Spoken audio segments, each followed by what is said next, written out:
You want to talk about rights? There are obligations. I'm not saying that this government is a saint, very far from it. But there are things that we can do to make it better, and that's the challenge I'm throwing to you. You don't want to build this nation? I don't know where else you want to go. If I had a choice, I'll come back. When I stand outside and I hear what you have to say about this country that I know that I can die for as one, then I'm really sad because you're young. You have education. You have tools. You have a huge future ahead of you. And you're condemning yourself before you started on that journey. So please don't do that. Please don't.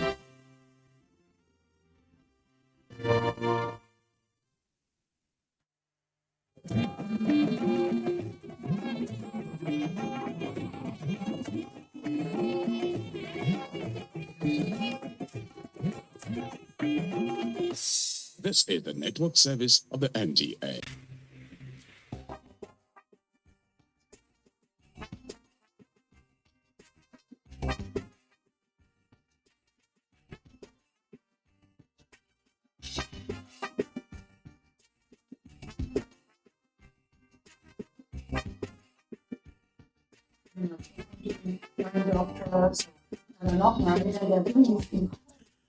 Well, there's a myriad of things. I think, first of all, we have to go back to you are very well known for teaching skills. Your students speak a whole lot about you. It's Nigeria competition.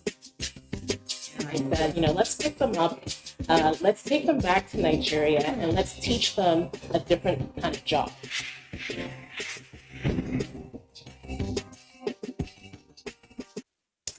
The show is The Woman, and my name is Elizabeth Abai. Now, it is the month of women. We celebrate women from different arena, different field, different works of life.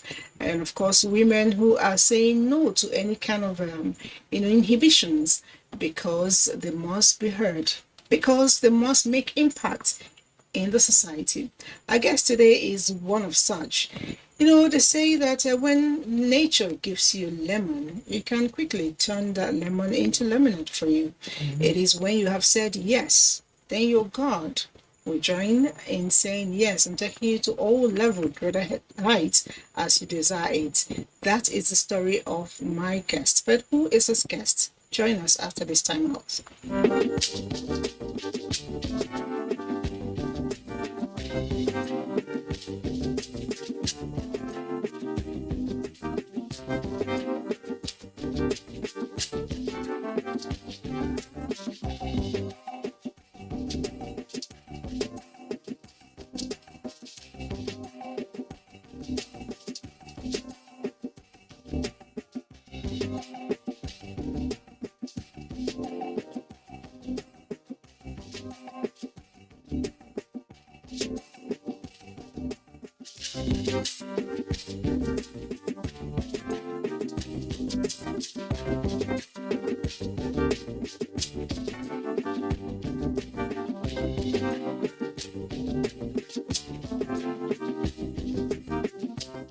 I have my guest seated here with me.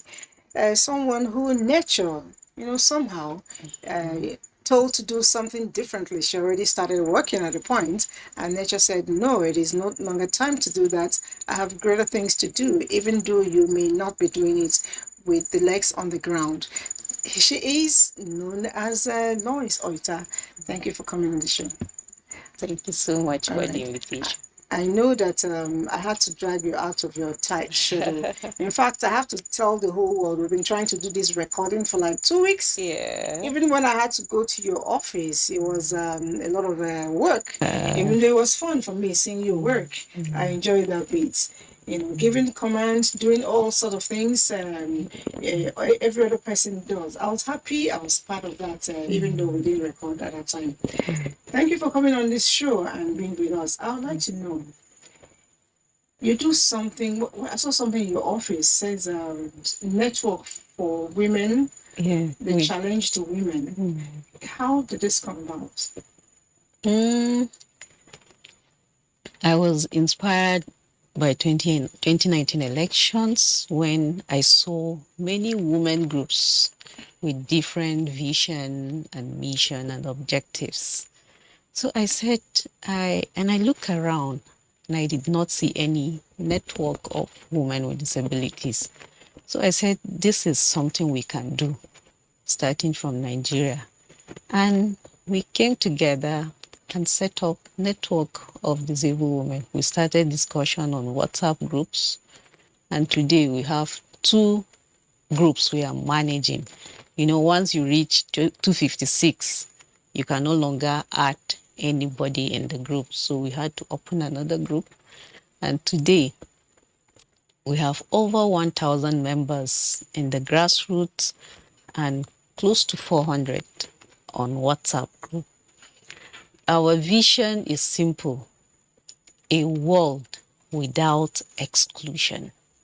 And our mission is to empower her, educate her, enable her, and invest in the girl child with disability, because she has rights, she has potentials, she has the gift, she has the talent of Definitely. making things happen. Definitely. So that was how network of disabled women came into existence. You know, I like that spirit because as you talked, I tried to cast my mind, back to the times when people go out to vote. I am not sure I have actually seen someone who is maybe physically challenged, standing out clearly to be voted for, especially the female angle.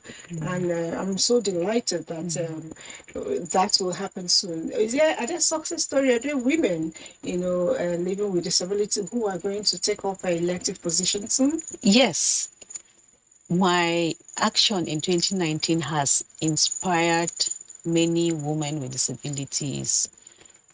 I have been mentoring younger women with disabilities, and by God's grace, they are aspiring for different offices in the 2023 elections, including myself. I'm going to run again. Yes, I lost the vote, but I have won the process.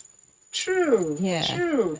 Yeah. So what are you going to contest for this time? Yeah, House of Assembly in Kaduna State. Wow, that's Yeah. lovely. It would be nice because I recall the treatment you gave me when I visited, and I'm sure that with your humane nature, you really speak the minds of people. But I'd like to know, has it been easy for you reaching out to women? Naturally, women are kind of a setback when it comes to politics. They feel it's the men's world.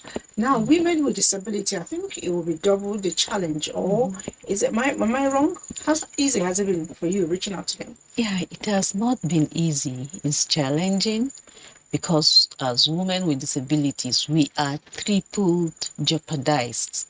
First, as a woman, secondly, as a woman with disability, and lastly, the challenges, the barriers within her environment. Okay. So we need to take away those barriers. Infrastructural barrier, attitudinal barrier, and also institutional barriers. This month of March is Women's History Month. What are we doing to ensure women and girls with disabilities are included in our agenda, our activities, our projects, and committees we are setting up? Do we have representatives of women with disabilities? I'm so proud for you inviting me to this platform, because somebody will say, what will I do with women with disabilities? But we're here today. Thank you for being inclusive. Thank you for having that kind of inclusive mindset that we're talking about. And I want others to emulate what you're doing, and other anchors and moderators in our media houses. Yes, we want to see inclusivity of women with disabilities issues, because we are the most vulnerable when it comes to gender-based violence, sexual violence, physical violence, emotional violence, economic violence, and so on. Women with disabilities are much more prone and vulnerable, because when a deaf girl is raped, how can she share her story? And when a blind girl is raped, how can she describe the incident? And when a woman in a wheelchair like me is attacked, how can I run? These are very sensitive questions that we need to be asking ourselves when we are putting on initiatives, projects, when from the planning stage to the implementation stage. We want to be included. If you are planning an event for 100 people, at least 20 or 30 people should come from women with disabilities. Let us sit down critically, discuss, brainstorm, and strategize on how this inclusivity of women generally and women with disabilities will be achieved. You touched a certain chord in me when you started making those descriptions. I actually added one in my head. I said when you have to rape someone who cannot speak, someone who is dumb, she can't even cry. Yeah. I mean, it's so sad. We really need to sit up. And this can happen to anybody. I know that your story, you were already 2 years and you were walking before this happened. Some people lose their hearing or, speak at the age of 4, 5, 10. They weren't born like that. So that your child is okay today does not mean your child will be okay tomorrow. So it can happen to anyone. Yes. So that's the more reason why we must all sit up as women to ensure that every one of us, disabled or not, is protected. Because I know that disability does not affect the brain, does it? No, it does not. Because I know your activities you carry along the girl child, not just politicians, like you also said. Someone, hinted that a lot of times when we have challenges, we get bitter. But the much I have seen of you this past 2 weeks and, been with you a little while, you're always cheerful. You always have this where you have this smile that is so encouraging. How do we begin to ensure that we remove bitterness, whether or not you're disabled? How do we remove bitterness and wear that cheerful, lowy smile? Yes, first of all, we need to imbibe the spirit of gratitude. We need to be contented with what we have. When we are contented, we'll be happy, we'll be excited of what you have, not what you don't have. Okay. You need to count your blessings. You need to appreciate God for the gift of life, because many people are dying when you are alive. So you need to be cheerful. You need to tell the whole world that, yes, I am bold, I am courageous, I am resilient. Nothing is going to stop me from achieving my dreams. I have the abilities in me. I have God who has been my strength and my grace. So that kind of spirit of gratitude, appreciation, and contentment. Wow. And you say with such a big smile.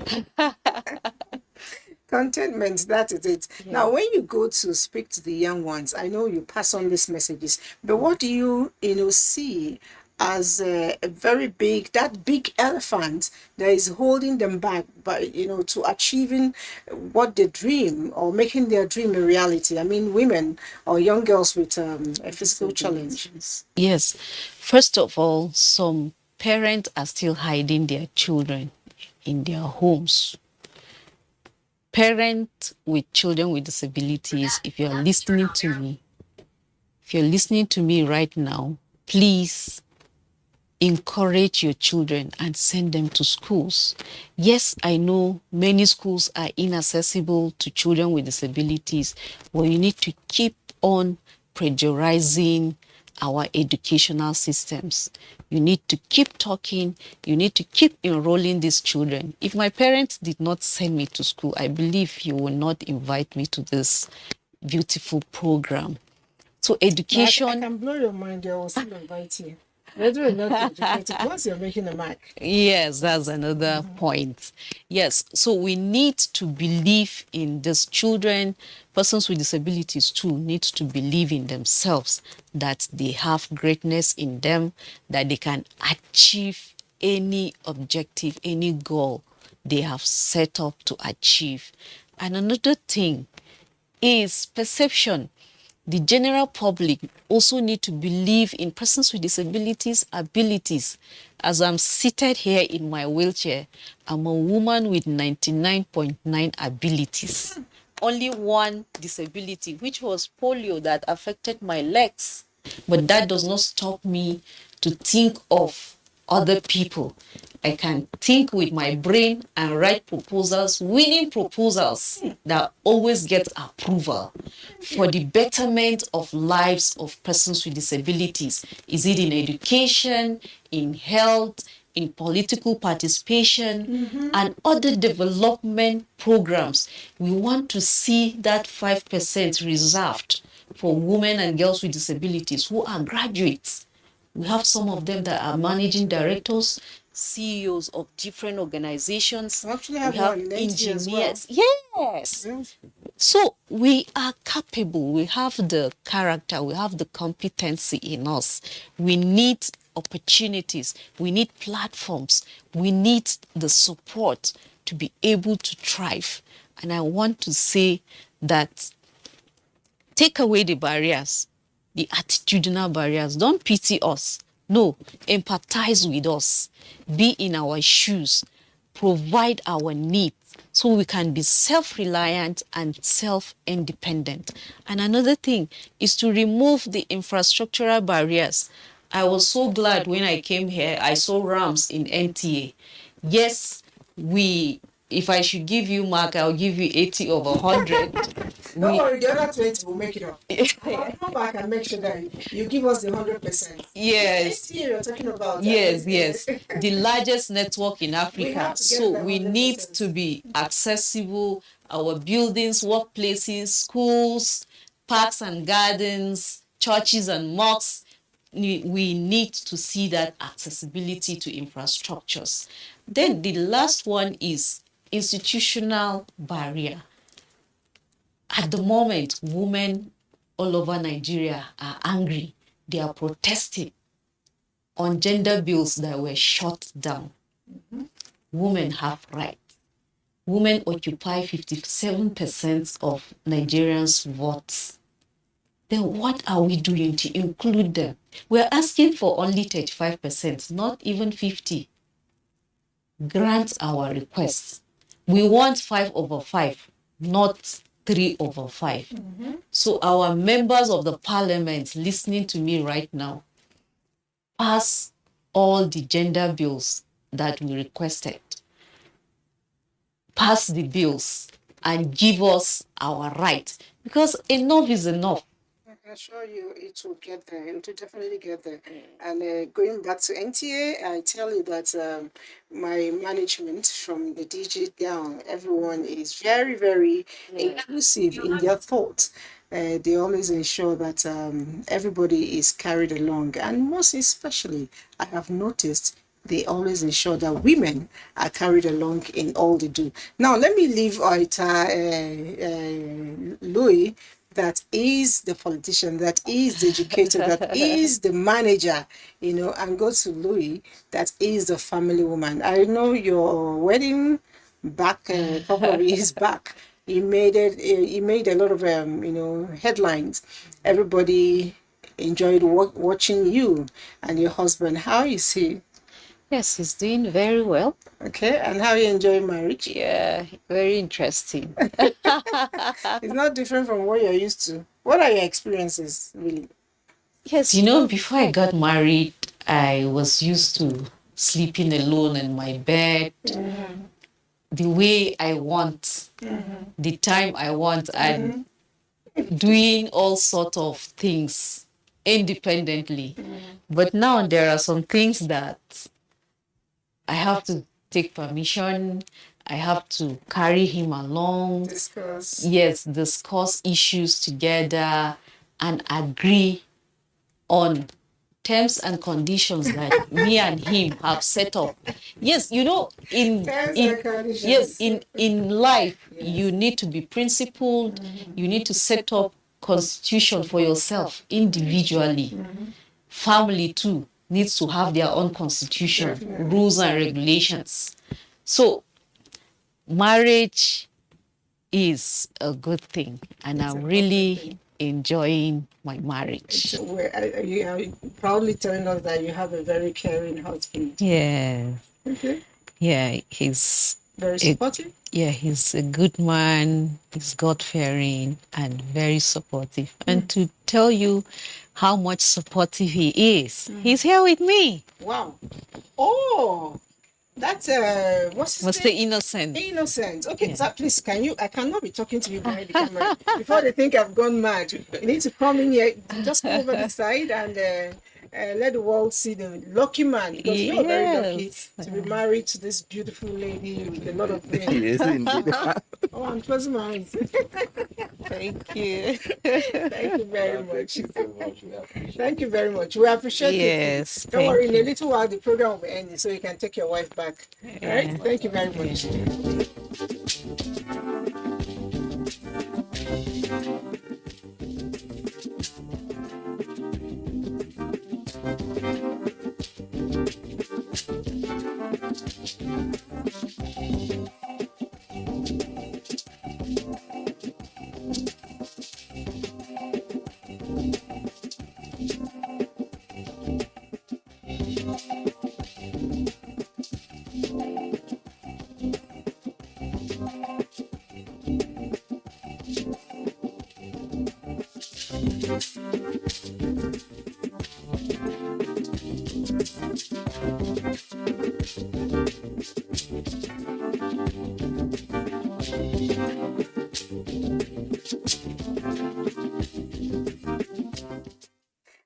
Let's get back to you again. In still at home, what do you do for relaxation? I noticed in your workplace you close very late, and I'm like, does she not have recreation?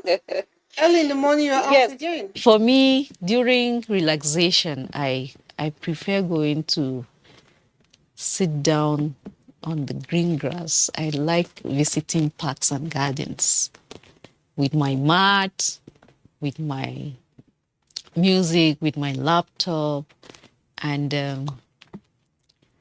relax and enjoy myself. That's nice. Yeah. Now, before I let you go, I need you to speak to Nigerians, especially captains of industry. You talked a whole lot about inclusion. Could you just share an advice or two with them to encourage them to be more?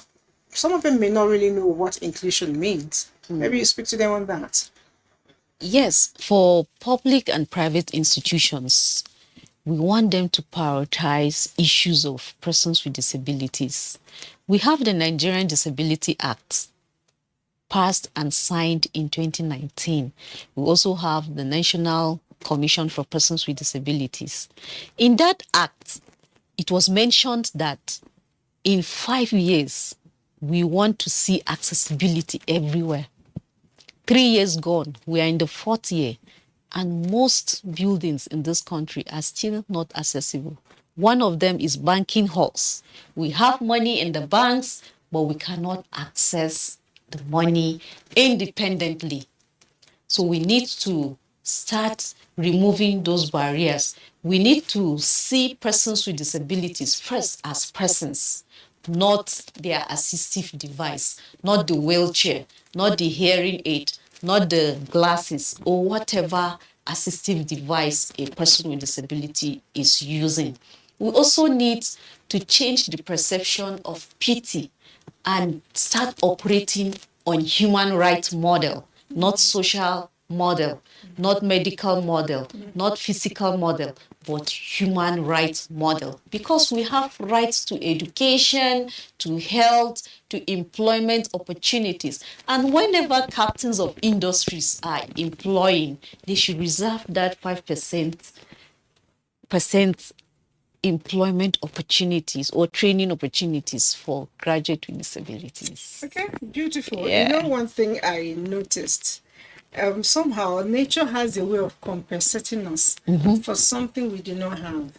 If you think your eyes are not working properly, By the way, you said glasses. So I'm disabled as well. If your eyes are not working properly, a lot of times your ear compensates. You find out that you can actually hear better than those who are seeing. So all it takes is for us to look inward to find out what God has given you as a compensation for what you think you do not have.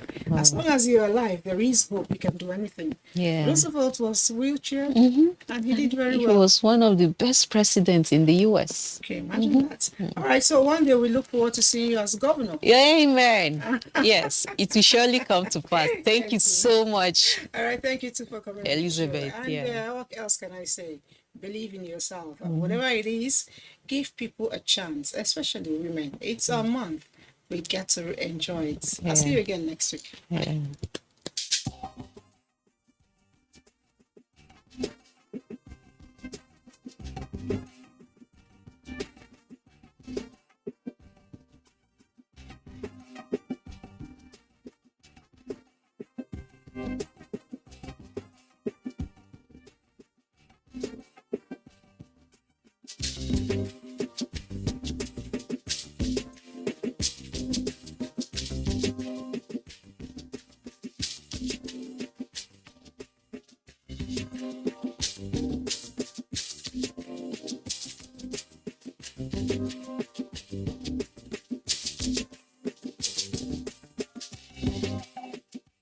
Welcome once again to Strictly Speaking.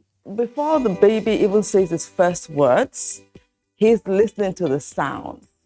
And dyslexics have a problem with processing sounds. So when the average baby will start speaking or start babbling or saying something about 6 months or so, the dyslexic will take longer because the brain is taking longer to process the sound. Warri Pidgin English is humorous and colorful. It's a way, it's an escape for the people. But for whatever reason, it has now gained for global prominence, as a matter of fact. Yeah. If you're infringing on someone else's rights, then that is absolutely wrong. You will be responsible to face the consequences of that action that you've taken. Welcome to Strictly Speaking. I'm Bimbo Oluyede.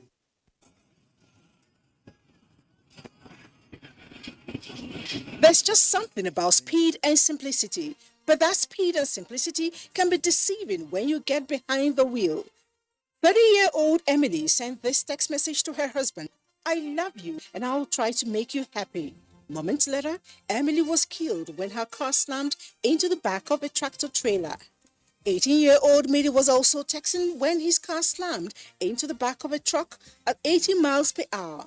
His final text was, "Driving and Facebooking is not safe. Ha ha." "You probably think that this thing can happen to you. You are not alone. 55% of young adult drivers say that it is easy to text and drive. 3/4 of the same young adults feel that they are really good texting behind the wheels. Reality is, they are all delusional. That quick look at your phone takes longer than you think. 5 seconds are really long. Imagine you're driving on the road and someone suddenly covers your face for 5 quick seconds, like this. You will probably feel very lucky if it didn't crash. But you chose to take your sight off the road just like that anytime you're sending or reading a text. Texting and driving is fast becoming the leading cause of teens' death on the road world over, surpassing even drinking and driving. But if you think dying in a car crash is the worst thing that happens to you, I tell you it is not. You can survive after you've killed someone else. Imagine spending the rest of your life knowing you killed someone just because of a text message. Now imagine going to jail just because of text message.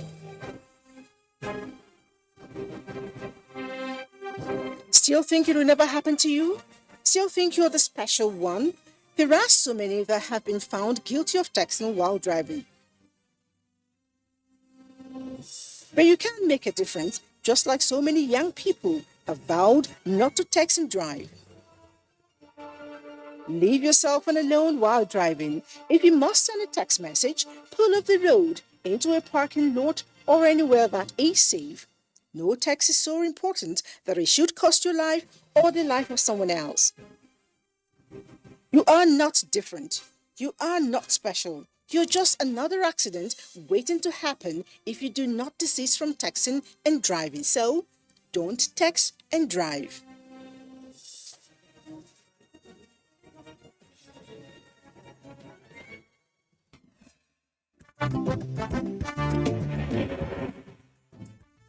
And there's the start. And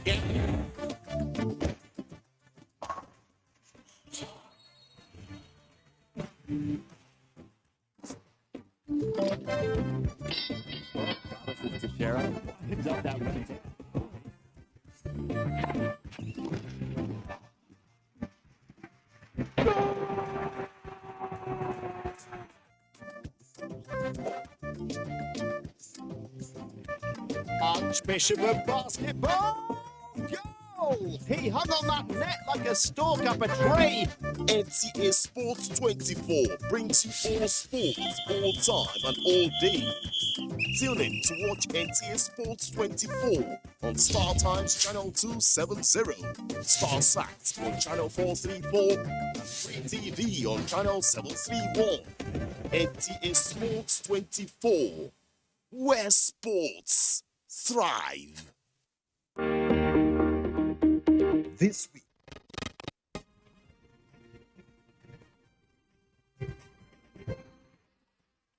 Thanks for joining us for the news update at 11. I'm Elizabeth Omori. President Muhammadu Buhari is in Lagos on a one-day official visit. State House correspondent Adamu Sambo reports that the president was accorded a befitting reception on arrival at the presidential wing of Murtala Mohammed International Airport. Governor Babajide Sanwo-Olu was at the head of the welcoming party, which also includes the governor of Yobe State and other top government officials. The president inspected a ceremonial guard of honor mounted by a detachment of the nation's armed forces. He is expected to inaugurate the new Dangote fertilizer plant at Ibejuleki with an installed capacity to produce 3 million metric tons of urea per annum. President Buhari is also built to inspect the Lekki Seaport projects and also inaugurates the newly constructed international terminal building of Murtala Mohammed International Airport, Lagos. Meanwhile, the Economic and Financial Crimes Commission, EFCC, says the former governor of Anambra State, Willie Obiano, has been granted bail. Chairman of the commission, Abdurrashid Bawa, disclosed this while speaking to newsmen in Abuja. He, however, said the former governor is yet to perfect his bail conditions and as such is still in the custody of the commission. He has been granted bail. We are waiting for him to fulfill his bail conditions. He has been cooperating with us, and everything is going on well. The former Anambra State governor was arrested at the Murtala Mohammed International Airport by officials of the commission while trying to leave the country shortly after handing over to the new governor, Professor Charles Soludo. The Presidential Steering Committee on COVID-19 has lifted restrictions on religious gatherings across the country, noting that worship places are no longer limited to 50% capacity. Chairman of the committee and Secretary to the Government of the Federation, Boss Mustafa, also announced revised international travel protocols for the country, which will take effect from the 4th of April 2022.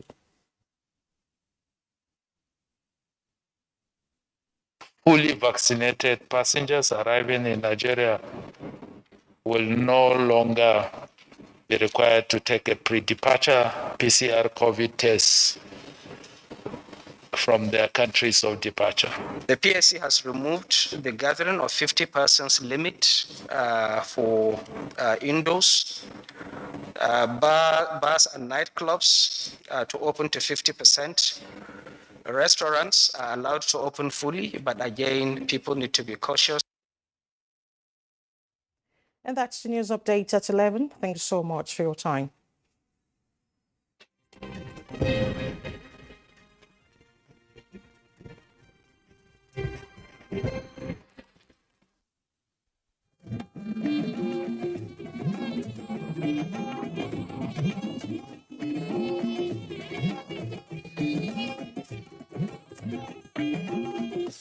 This is the network service of the NTA.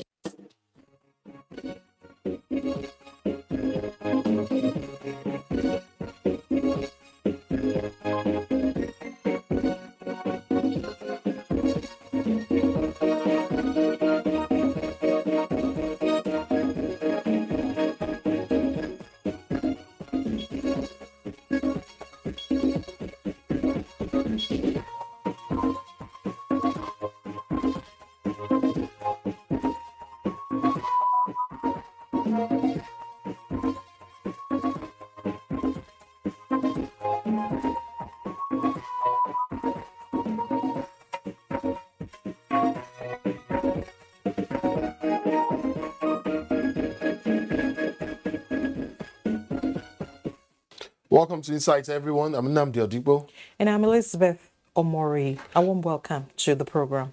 We will focus on the essence of two World International Days. First is March 21, the World Poetry Day, and then March 22nd, March 22, I beg your pardon, the World Water Day.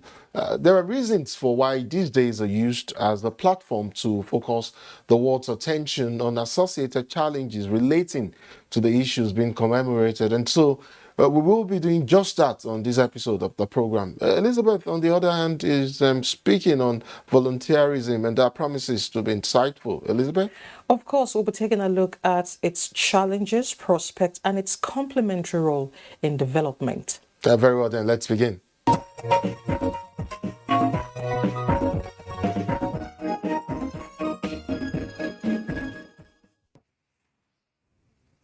Despite the fact that access to drinking water and sanitation has been recognized as a human right since 2010, some records confirm that nearly 2.2 billion people still do not have access to safely managed domestic drinking water supply services today.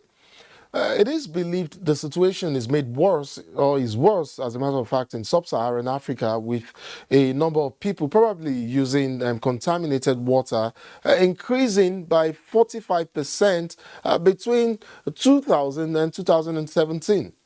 Well, my guest is Engineer Chinyere Nnenna Igwegbe, National Chairman, Nigerian Institute of Water Engineers, and she will be speaking on some of these issues. Welcome to Insight.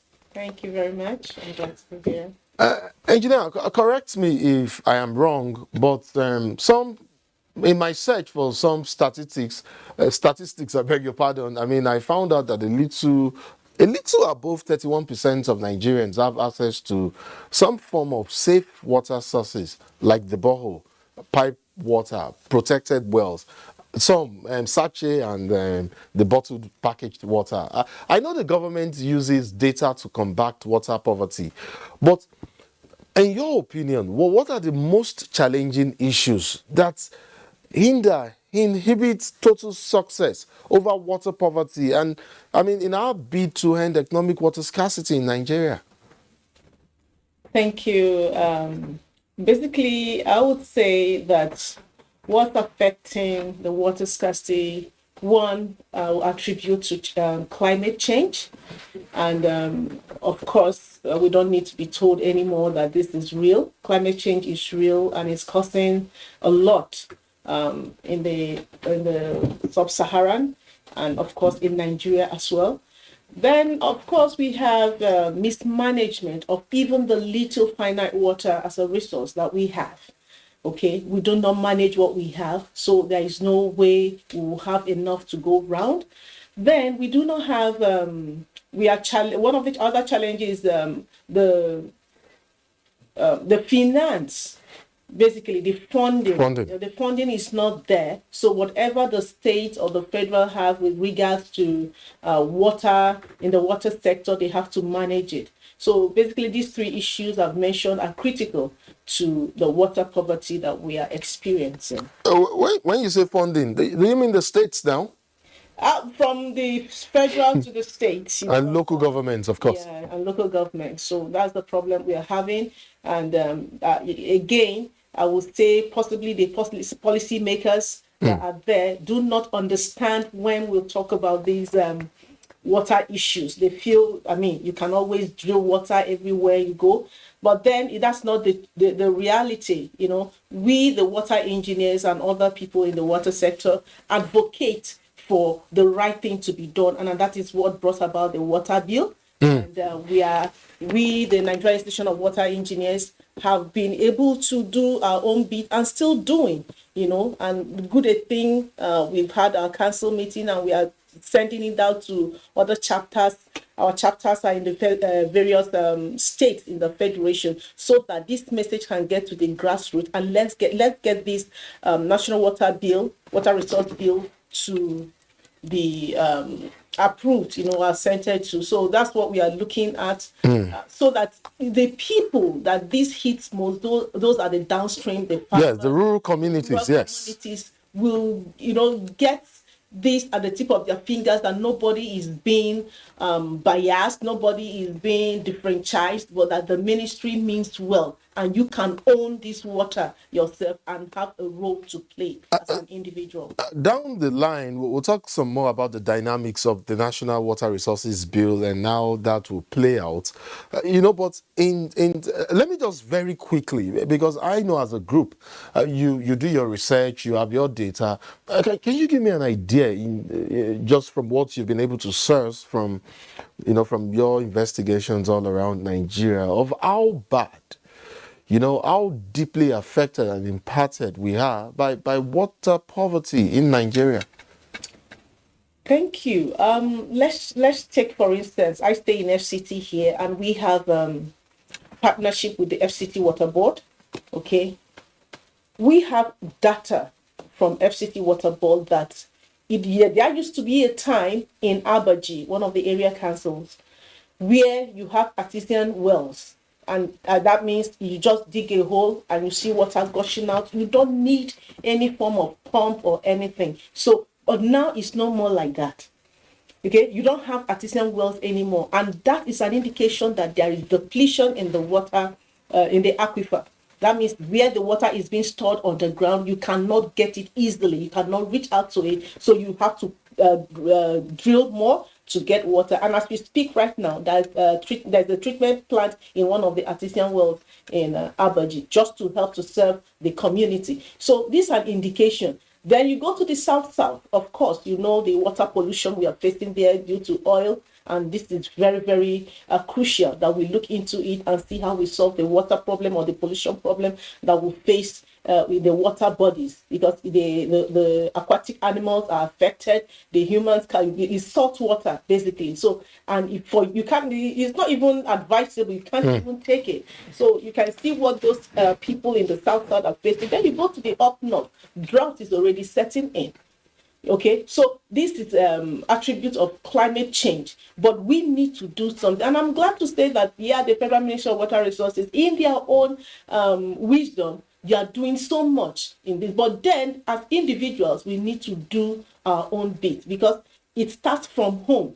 Federal government can do their own. They can give their own policies. They bring it down to the state, but yet we as humans, we as individuals yes, in our various homes, how much are we doing? How much are we canvassing for water management? Do you just put your tap on there, you're washing your teeth and you're brushing your teeth and you're allowing the water to waste? How much are the parents giving out to these children to show that, yes, look, I want to be part of this advocacy, let's save water? Because the truth is, somebody was discussing with me this morning that we are mortgaging the future of our children.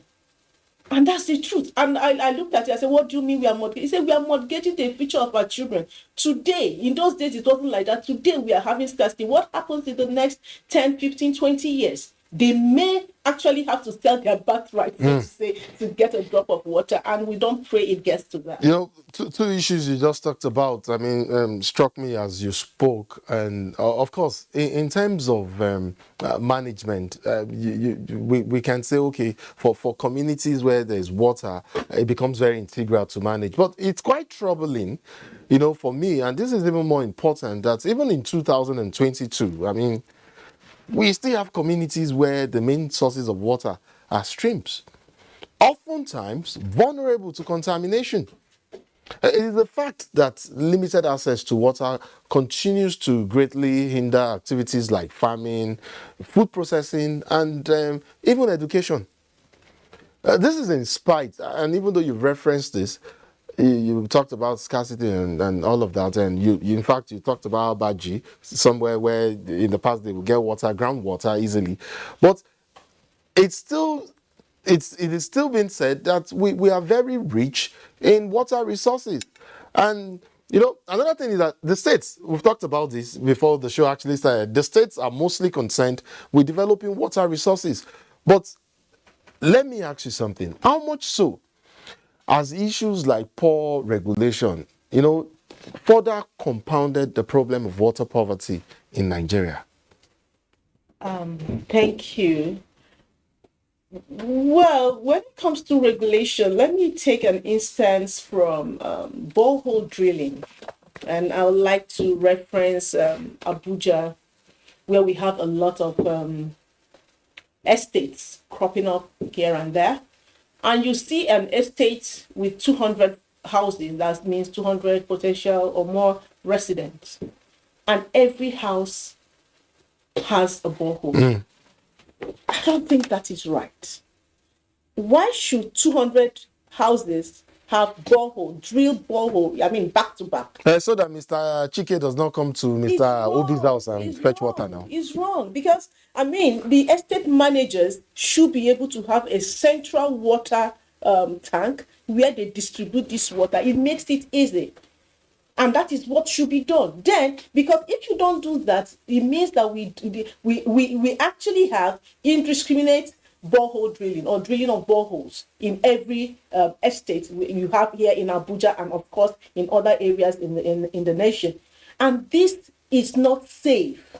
And I repeat, it's not safe. Today we may like it, tomorrow we may have landslide. And who suffers? Same you that did the same, that put the borehole there. So I think the monitoring, analyzing first, you monitor and you regulate. So that regulation must be there. And I know that the Federal Ministry of Water Resources, the last time we were there, and we had a briefing with the minister, he said the permit, there's a department in charge in giving permit. But then how much is this being enforced? That's another issue. So I believe there must be regulation, there must be policies, and there must be enforcers. And that's why the institution is there to help to see that this is enforced and implemented, and so that we all can be safe in this planet and manage the finite resource, which is water, and which is what we are talking about here today.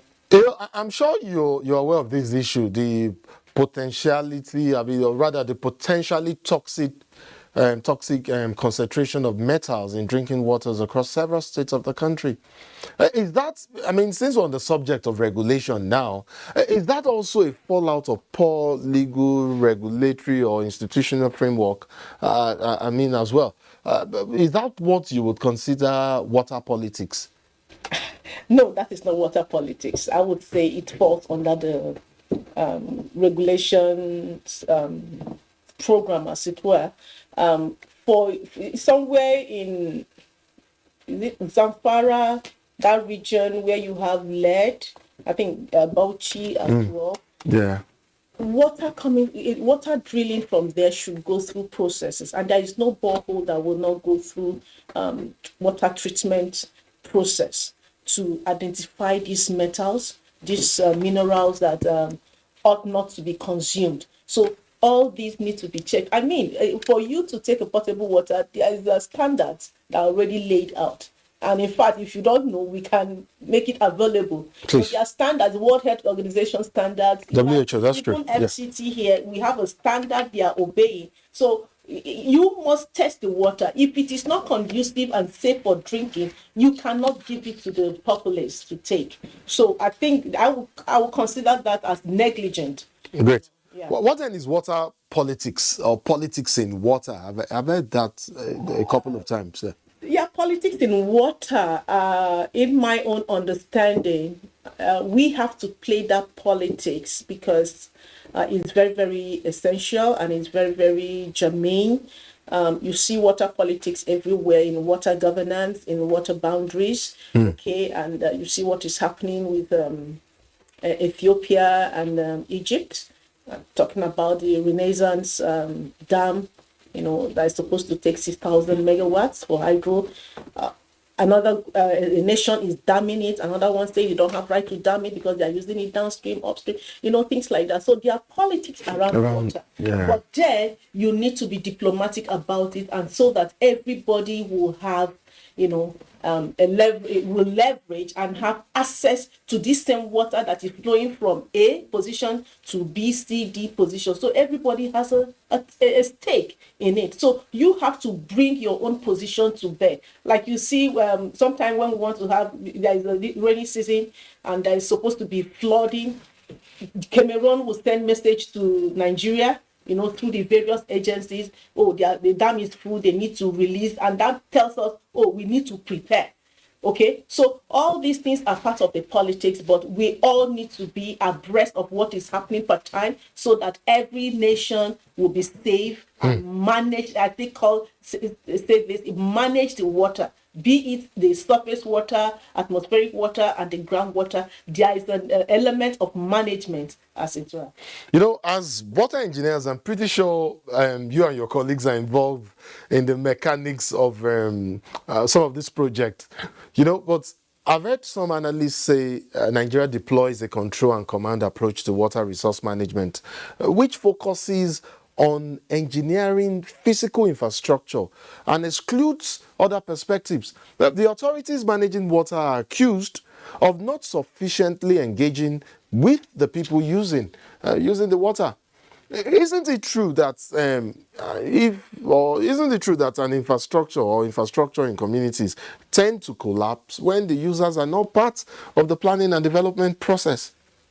Yes, that is true. There's an element of truth in that. For every infrastructure that is supposed to be deployed in a particular community, I believe part of the system is that the community should be involved. Because if they are involved, they own the project. If they own the project, they know how to manage it. So I don't think from this day henceforth, I think the ministry had actually put it. They have a department that has to do with community. So I believe they are doing the right thing. But if you see a project failing, it is not because basically the communities were not involved. It could be some technical issues that are attributed in that project. So I don't think the community would have anything to say or do in that regard. But then it is very, very critical that community to make them part of the. After all, the project is for them in the first place. Absolutely. So how do you identify their key needs and priorities if they are not part of the development process? That's essentially why the community is a critical element of the development process. But earlier on we talked about the dynamics of the National Water Bill, and then you spoke to the importance of that. I'd like for you to elaborate some more on that. And secondly, what is your position on the river basin development authorities in Nigeria? Just how much do you think they've impacted in development in rural communities? Oh yeah, on the. It's a two-part question, so feel free to take on anyone, whichever one you want to first. The River Basin Authority. It's so amazing to know that the Minister of Water, Federal Minister of Water Resources, in his wisdom, is able to, in a way, give autonomy to these river basin authorities. I think there are about 12 of them. And most of them are doing amazingly well. You can look at Bini Owena, okay, and Anambra River Basin Authority. At least I visited, and I know they are doing something, But then they've been able. Let me take the instance of Bini Owena. Okay. Been able to reach their immediate community, via irrigation. Okay, even the same in Kano. Yeah, I've not been there, but I get reports. They're doing so much at Upper Benue. The same thing, but the Bini Owena, going into full time irrigation. For the community, coming up with. I actually interviewed 2 persons. That benefited from projects. From there, they were trained, they were given startup tools, seeds to use, the modified seeds that they can use, and they are doing so well. They are into agriculture, and this is exactly what they are expected to do. That is regardless what they are supposed to do in terms of infrastructure, but affecting your immediate community in terms of food production, I think that's amazing. So with all these River Basin Authority doing what they ought to do at the right time, I think that's a plus and an increment in development with in that area of food production. But then more needs to be done. more needs to be done. Engineer, just before I let you go, because we're totally out of time now. I think we have less than 8 years to left. We have 8 years or so left to achieve the SDGs on universal access to drinking water. 2030. So that's 8 years. Yes, that makes it 8 years. So I'm correct. What innovative solutions do you think we can begin to come up with at this point in time, just so we can overcome this challenge of water, scarcity and water poverty in Nigeria? Very quickly. I'm glad you asked that question. We are advocating for nature-based solutions. Okay. I take FCT, for example. FCT was, designed to be nature-based solution, nature-based, city, whereby even the water we are using in FCT, you see the water is at the base of the rock and it flows by gravity. Everything is just nature-based. But now the population, due to insurgencies, have come in and it's affecting it. So we are advocating for nature-based solutions. People should think, engineers should think, scientists should think inwards and see what they can do to help the water sector, for making the populace or the masses use nature-based solutions. Then we as ourselves should think same and help our children, the young ones coming up, let them know the importance of water and how to manage water and how to recycle water and reuse water if possible. Then reduce excess water when we are doing. So if you're using nature-based solutions in cities like Abuja, what would you use for drought-affected cities and erosion-prone communities as solution, as innovative solutions as well? You talk about droughts. We can plant trees to reduce the intensity, right? Okay. And the same goes to the erosion-prone areas. I mean, I know that somewhere at Newi, they are doing some embankment here and there to make sure that the gully erosions are being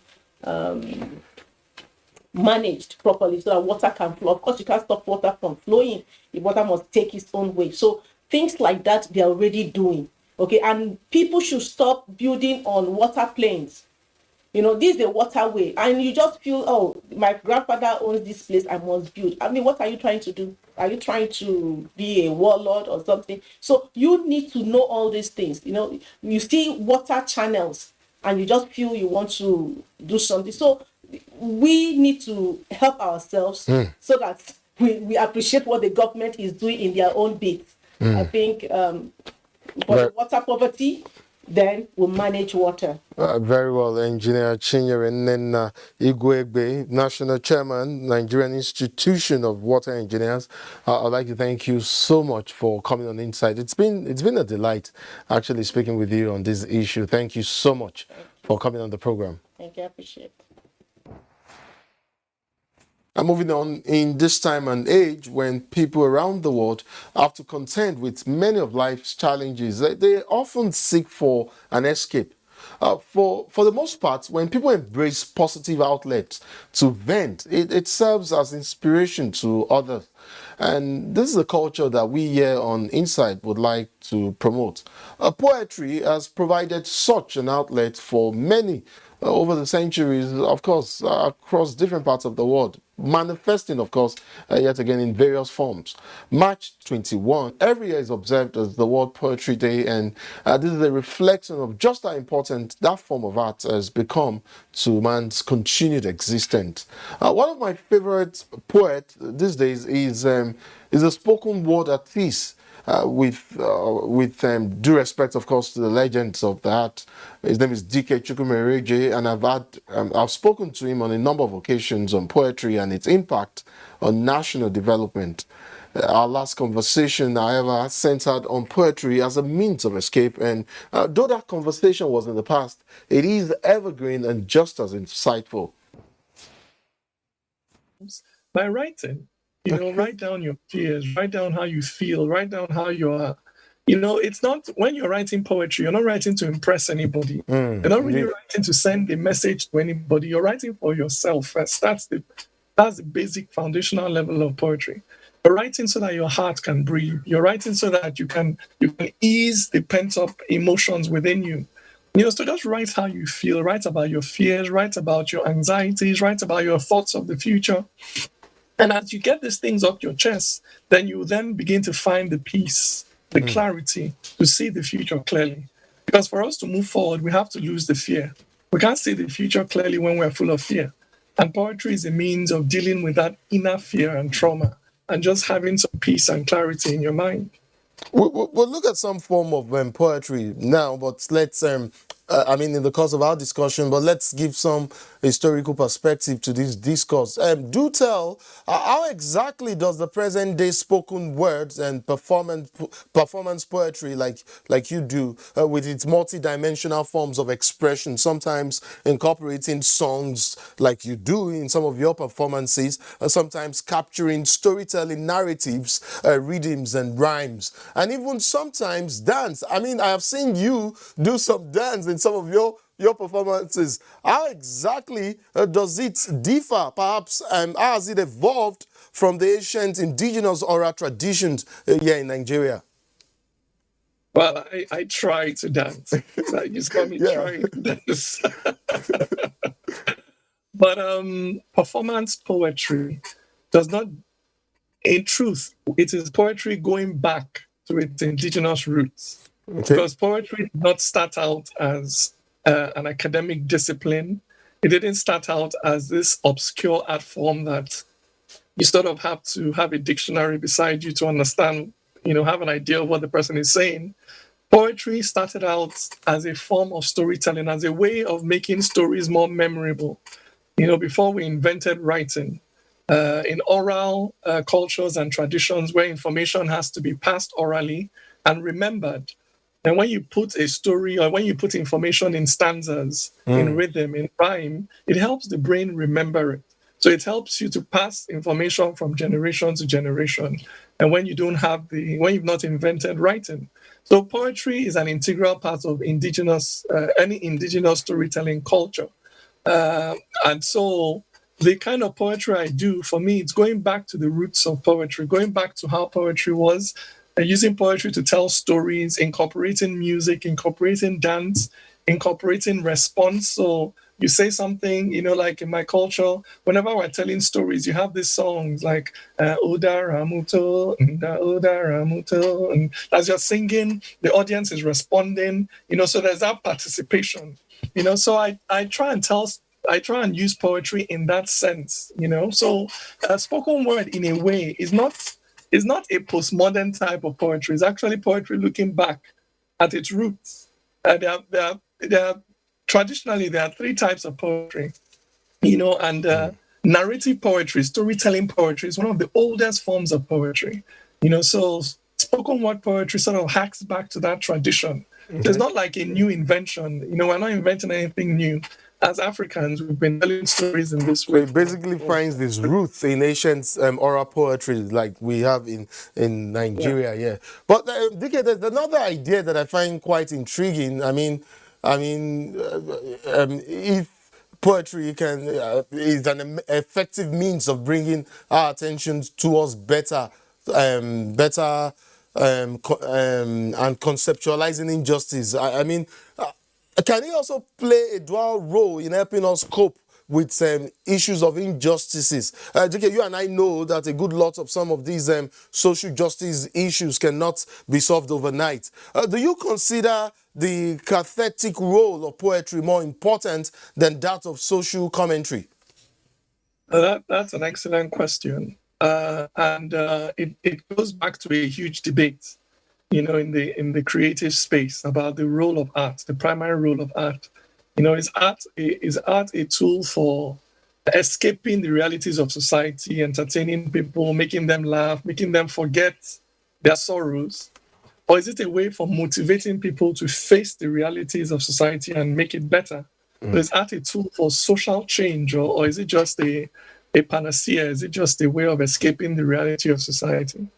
Now, art can play both roles. It can play both roles. You can use art just as therapy, self-therapeutic, to make you forget, to make you laugh, to make you forget the broken roads, the lack of light, the people dying in hospitals without drugs. You can use art to forget all that and just have a good time. Or you can use art to inspire yourself to find new solutions to these problems.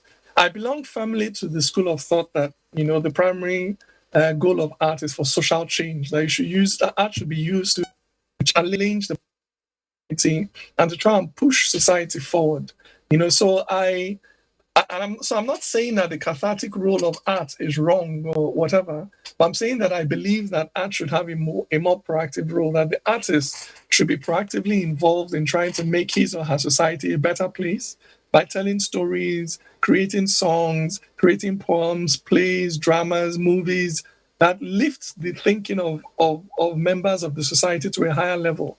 Because when people have their thinking lifted or expanded, then because I'm an idealist, I believe that ideas come before reality. So if you change the way people think, then it will immediately change how they manifest, how their society, the forms that you see around them. I'm very, very committed. I believe strongly that art should also be a tool for social change. It should not just be a tool for entertaining or for helping us escape the realities of our society. Great. It would seem with each passing moment that we speak, it would seem that the role of act poetry, for instance, is quite generic. But DK, let me read you an excerpt from Marie Awi's book. I don't know whether you've come across it, What the Living Do. It is essentially a poet's analysis of the role of poetry in society. And she very clearly reflected that in this quote, and I quote, "One thing is for certain, poetry isn't going away anytime soon. Like society itself, it is likely that the role of poetry will be forever changing, adapting itself to the needs of society as poets see fit and as human experience necessitates." I mean, end of quote. Do you concur with this assessment or assertion? I beg your pardon. I do. I think poetry is an integral part of the human being. Like I said, poetry is it's an art form that is very, very that makes it very easy for you to express your subconscious. And self-expression is a human need. People need to express themselves. If people don't express themselves, they're like an oven, that is just hooking up within it and it's going to explode someday. So self-expression is important in human society. Communication is important. We need to be able to communicate with each other, to be able to make each other feel understood. And these are things that poetry does, very effectively. And in the world that we're living in today, because globalization has made the whole world, one community, it also means that people that 50 years ago were separated by distance, oceans and mountains and, the dangers of long distance travel. Today, we're all neighbors. Everybody is everybody's neighbor. And that has also led to an increase in tension because microcultures are now living beside each other. And one of the role of art is to mediate between microcultures, to help the North see the South, see itself through the eyes of the South, to help the South see itself through the eyes of the North, to help the man see the perspective of the woman, to help the Christian see the perspective of the Muslim. This is what art does. So as society becomes more compact, as we all come together in this global village, the need for communication, the need for empathy, the need to see the other person's perspective is only going to grow greater in the near future, which means that the role of art, the role of genres like poetry is only going to become even bigger going into the future. DK, I cannot agree more with you. In fact, I'm not sure how much you remember from our first encounter 4 years ago, but you did inspire me to try my hands at the spoken words. I'll play back a clip which incidentally featured one of your works and helped shape my thoughts on poetry and the Nigerian society. Let's have that. My Nigeria, a paradox of sort, an oxymoron of missed opportunities, yet not taken seriously by some. Soothsayers, gainsayers have had their time, but what's meets enter the fray, not to bray, but to pray. Do you not know that poverty is not an Ijoman? He will not spare the rest of us and afflict only the Ishan. He will step across the river and come across the border. So when the drums sound, let everybody answer. Poets speak, but these days nobody answers. Their dying art is worse than cancer. Their food for thought lights the lack of thought in a society in their need of the Midas touch. Even now, you find a lot of modern poetry very angry, very critical of society and politics. It just seems like poetry just lends itself very readily to that. The spoken words surely is giving new answers to the quest and questions raised by today's poets. They render not in duet, but in verses soaked in ancient capsules. And so do not think too much of this narrative, because like you, I am in this nation a native, whose hope, just like yours, is for a better day in March and April, not just in May. Well, yours truly felt quite accomplished after that piece. But seriously, DK, what are you more concerned with when it comes when you're done with the project? Is it the expectation of change, or perhaps the lifting of the minds and consciousness of your audience to a place that you envisioned already? And that is always my objective. My objective is always to have an emotive impact. I don't just want people to engage with my work intellectually. I don't just want them to engage, with it in the context of entertainment. I want my work to penetrate people and lodge itself in their hearts. I want them to have an emotive response to it. I want them to be moved by it. I believe that nation building is also synonymous with storytelling. A nation is not just roads and bridges. A nation is also the stories you tell about it. A nation is also the emotions it evokes. A nation is also the memories you have of it, of your childhood within it, of your teenage years, of where you first fell in love, of how you had a carryover at university, of when you traveled for NYSC and learning a new culture, of when you went to a certain city and started looking for a new job and you were knocking on doors and you were finding rejection, of the people that helped you across tribe and across religion, of how you found your footing as a man or a woman within a society. All these stories come together to make a nation. It is a living thing. It's not just infrastructure. And it is the role of the artist to articulate that story so that people can feel it within their hearts. You cannot change a country you do not love. You have to love her first before you can change her, before you can build her. It's not after you've built her that you love her. Change and development comes from loving a country, and it's the job of the artist to evoke that emotional response to that joke. So this is about my poetry, my poem. I did. You cut me off. So sorry. Please say. I thought that was really good. Please say again. I didn't hear you the first time. It just flowed. That was good. I'm impressed. Thank you. Coming from you, that's a big one. Thank you so much. As a vehicle for transmitting human knowledge and values, it would seem that poetry gives a sense of good and evil as well as history. I mean, you've talked about that. How dangerous and delicate is that particular role for a poet like yourself? Are you sometimes conflicted between self-preservation and the morality of speaking out or speaking up? Sorry, can I have the question again to understand what you're asking? Okay, no, I actually said I wanted to know your thoughts on this issue, that as a vehicle for transmitting human knowledge and values, it would seem that poetry gives a sense of good and evil and sometimes of history. And then I said, how dangerous and delicate is that particular role for a poet like yourself? Are you sometimes conflicted between self-preservation and the morality and imperative for speaking out on issues, no matter how dangerous or delicate they might be? Yes, I mean, it is a conflict that every artist, and I dare say every person faces, that conflict between self-preservation, saying what would sort of keep you safe, and then speaking the truth or what you believe is the truth. So I face that same conflict every day as a poet who speaks on very delicate socio-political issues.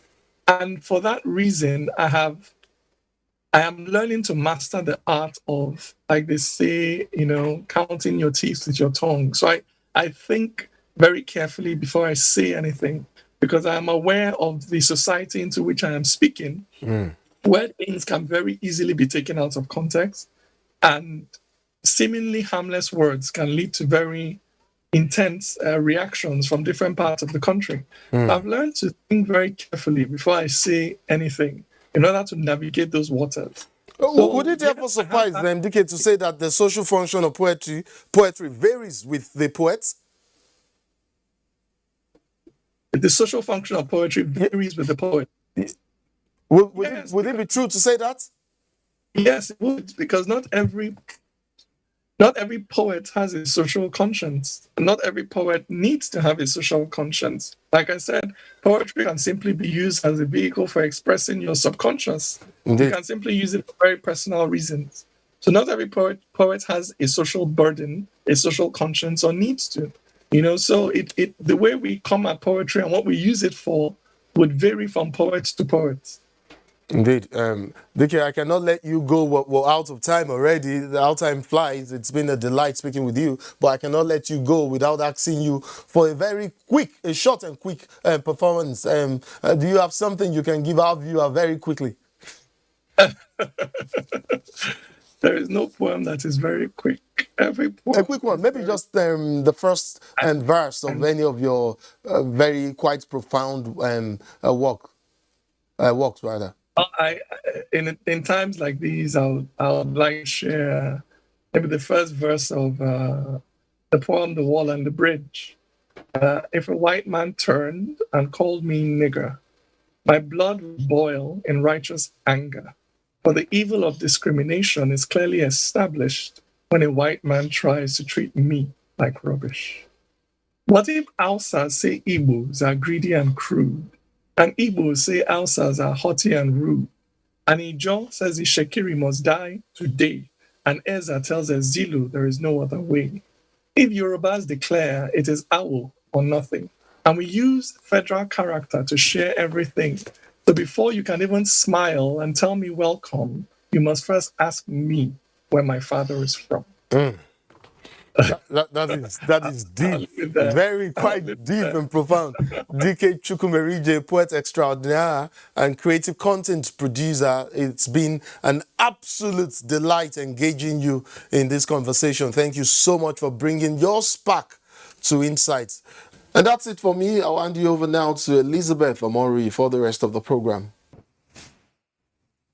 Volunteerism is a form of helping in which people actively seek out opportunities to assist others in need, make considerable and continuing commitments to provide assistance, and sustain these commitments over extended periods of time, often at considerable personal cost. Several features make it as a distinctive form of helping. Volunteerism is a powerful means of engaging people in tackling development challenges. And it can also transform the pace and nature of development. Its benefits strengthens trust, solidarity, and reciprocity among citizens, and by purposefully creating opportunities for participation. Meanwhile, there are, however, challenges. To speak on this is the Chief Executive Officer, Hope Without Borders Foundation, Queen Aino. Thank you so much for joining us on Insight.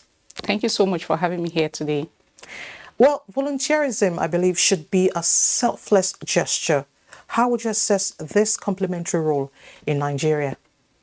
Okay, when assessing a volunteer for a particular project, it's always important to always assess the volunteer through the person's skill. Is the volunteer actually passionate about the project?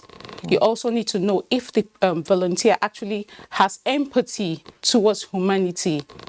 When we're looking at a project, let's say, for example, if the volunteer has to work with the girl child or women of the society, is the volunteer actually passionate about helping people and all that? So basically, assessing the volunteer for a particular project, you need to also have a reference about the volunteer. You need to tell the person to submit a CV. So you need to check you need to do a background checkup on the volunteer to know what was the person's past experience, where has the person volunteered before. Has the person volunteered before, you need to also assess that to know, was the person actually doing well there, why did the person leave the particular organization, and why is the person coming to work in your organization, is the person actually spying on your project or what. Those are the kind of things you need to look at when assessing a volunteer for a particular project. All right, you know, when we talk about volunteerism, it's actually complementing the role of government, and that's one. And then it is get towards development in all sectors. Yeah. Like you said, it could be health, women and children, it could be water, it could be sanitation, it could be road, yeah. It could be education. Now, in volunteering, are people's needs actually met? Are these projects actually covered? The volunteers in Nigeria and worldwide are actually meeting the needs of the people in the society. That's because we have a couple of people in the society that are passionate about what is going on in the society. They've actually found out that there are certain problems and they need to find solutions. So you find out that we have a couple of volunteers that are coming up and like, okay, I want to be part of your project. When people have their 9-to-5 jobs, you still find them coming to organizations, most especially the NGOs, and coming to volunteer for certain projects. That's because what they are passionate about it. And also they found the problem in the society and they want to be part of the problem solvers. So the needs have been met in the organizations because we have lots of volunteers that are coming on board. They want to be part of the problem. They want to be part of change makers. So whichever sector a volunteer actually comes up that they want to be part of your project, you find out that you need to also train them on the job so that they can be perfect at what they are doing. You find out that in the communities, more volunteers are coming up to be able to find sustainable solutions for the problems that are happening in the society. All right, before we talk about the challenges of volunteerism in Nigeria, and I'm asking this question because you run a foundation. Yes, you please. touch lives in the most important aspect of life, which is health. Now, what really makes a good volunteer, locally and internationally? How do you know that this person is fit to be a volunteer? Because most persons go into volunteerism because of the gains. Volunteerism is actually selfless in the sense that people are not being forced to come on board for a particular project. They are passionate about providing sustainable solutions. As an organization, what you need to also focus in is what are the problems in the society? How can you find sustainable solutions to these problems? How can you use technology how can you incorporate technology into sustainable solutions? Commitment is key at this point. Exactly. All right, now, I believe there are challenges you face while helping others, while volunteering. Could you highlight some of these challenges to us? Okay, basically, when we're looking at challenges as a volunteer, as an organization, as an NGO, you need funding in your organization. But when you have sustainable partnership, let's say, for example, Hope Without Borders Foundation, an organization also comes on board and like, okay, we are passionate about this particular set of people of concern, and we are also passionate about this set of people of concern. How can we come together to provide sustainable solution to this thing, to this problem? So coming together to have sustainable partnership, you find out that we can actually have a drive, come together, set goals, and at a long run, because we are consistent with the solution and consistent by providing that sustainable solution in the community, you find out in 5 years to come, we're going to be eradicating that problem. Be donor partners, development partners, they're all together, coming together to strengthen development through projects. So how do we leverage on government's policies? And how have your organization been leveraging on government's policies to help people in your jurisdiction? Okay, the most important thing I always tell people is before you be an organization which is non-governmental organization, you need to be passionate about it. You need to be fully registered with the CAC. So with that, the government's policies, you'll be able to key into the government policies. If there are certain things you need to do, you need to lay good structure in your organization, because if your organization is not structured, you won't be able to find sustainable solutions. That's number one. If your organization is not structured, you find out that you have issues with finances. It's very important. So having a good structure and going with the government policies in an organization, you find out that more organizations, like international organizations and local organizations, will be able to come on board to partner with you, because if they find out that you have good structure on ground, you are also working with the government policies in your country to be able to see that these problems are actually being solved.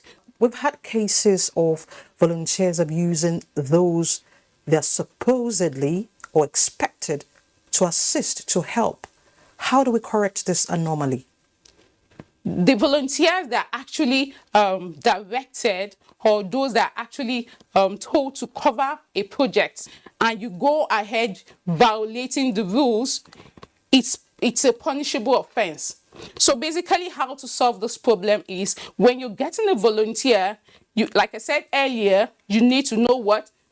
Get their records straight. Find out where they've worked before. Do a research about them. You don't just get a volunteer along the road. It's not about being passionate alone and having empathy on people. You need to get the record where they are from. Get a good reference.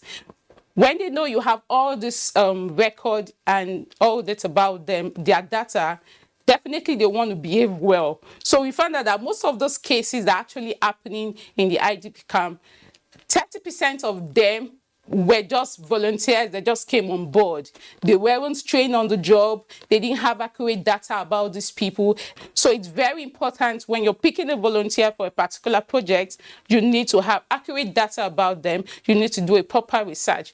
Shouldn't there be laws guiding the activities of volunteers, so that when they err or when they go outside the line, they are punished or made to face the law?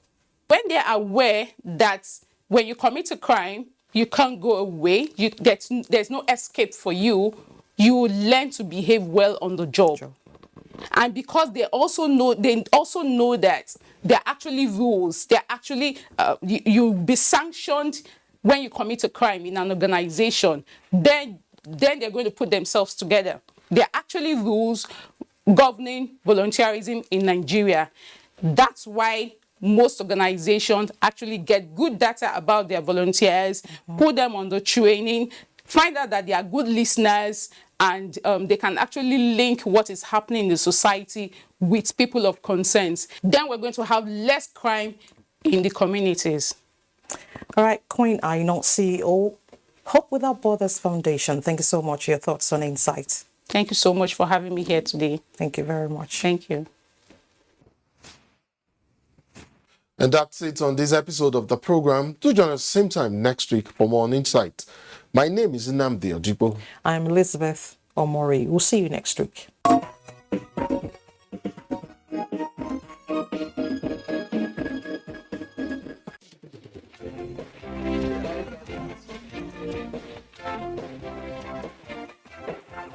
NTA Parliament is a dedicated 24-hour channel that broadcasts activities of the Nigerian Senate, Federal House of Representatives, and all the 36 state houses of assembly. NTA Parliament, strengthening Nigeria's democracy.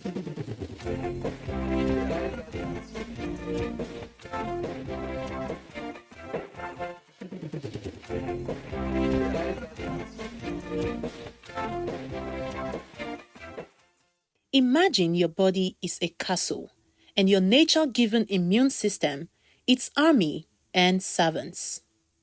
Daily, they jointly fight to protect and maintain the castle. That is your body. Great. But what happens when these same army turn around and begin to destroy the castle? The effect is enormous. Autoimmune diseases creeping. What are they? Are they curable or even preventable? Who is more predisposed to it? lots of questions. Join us on Conversations this Wednesday, the 23rd of March, 2022, as our experts prefer answers. 9 a.m. as usual.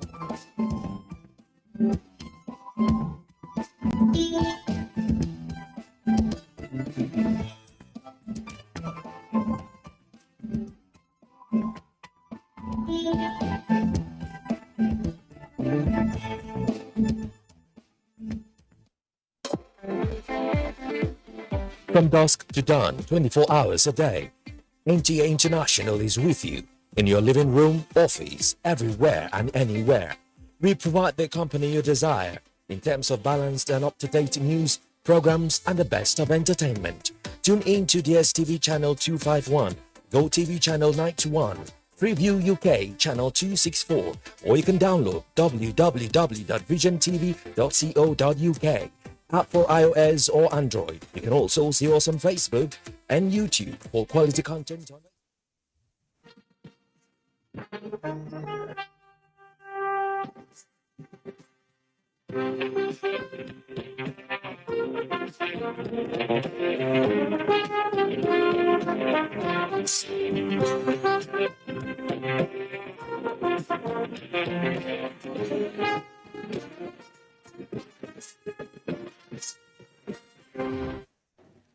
Although COVID-19 caught many nations unaware, the world rallied together to roll back its menace. After deploying non-pharmaceutical means to check the spread of the virus to a large extent, the favored antidote is vaccination, which saw countries ramping up efforts in vaccine development. Not satisfied with its current status of COVID-19 vaccine beneficiary country, Nigeria is making a lot of efforts in search of homegrown vaccine. That Nigeria has the capacity to develop COVID-19 vaccines is not in doubt. For instance, our research work has concluded animal trial based on approval by Oyo State Ministry of Health, and it has been listed by the WHO as number 61 out of 185 vaccine candidates globally.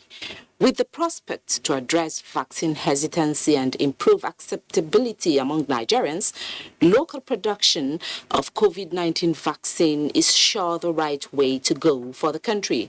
On today's edition of Panorama, how far Nigeria has gone in this direction and the issue of research funding will be our focus. Don't forget that you can follow this news broadcast live on our website at nta.ng/live and on YouTube at NTA News Online. You can also visit our Facebook page at NTA Network News, Twitter handle at NTA News Now, and on Instagram at NTA Network for updates. I am Henginu John Adams. Thanks for joining.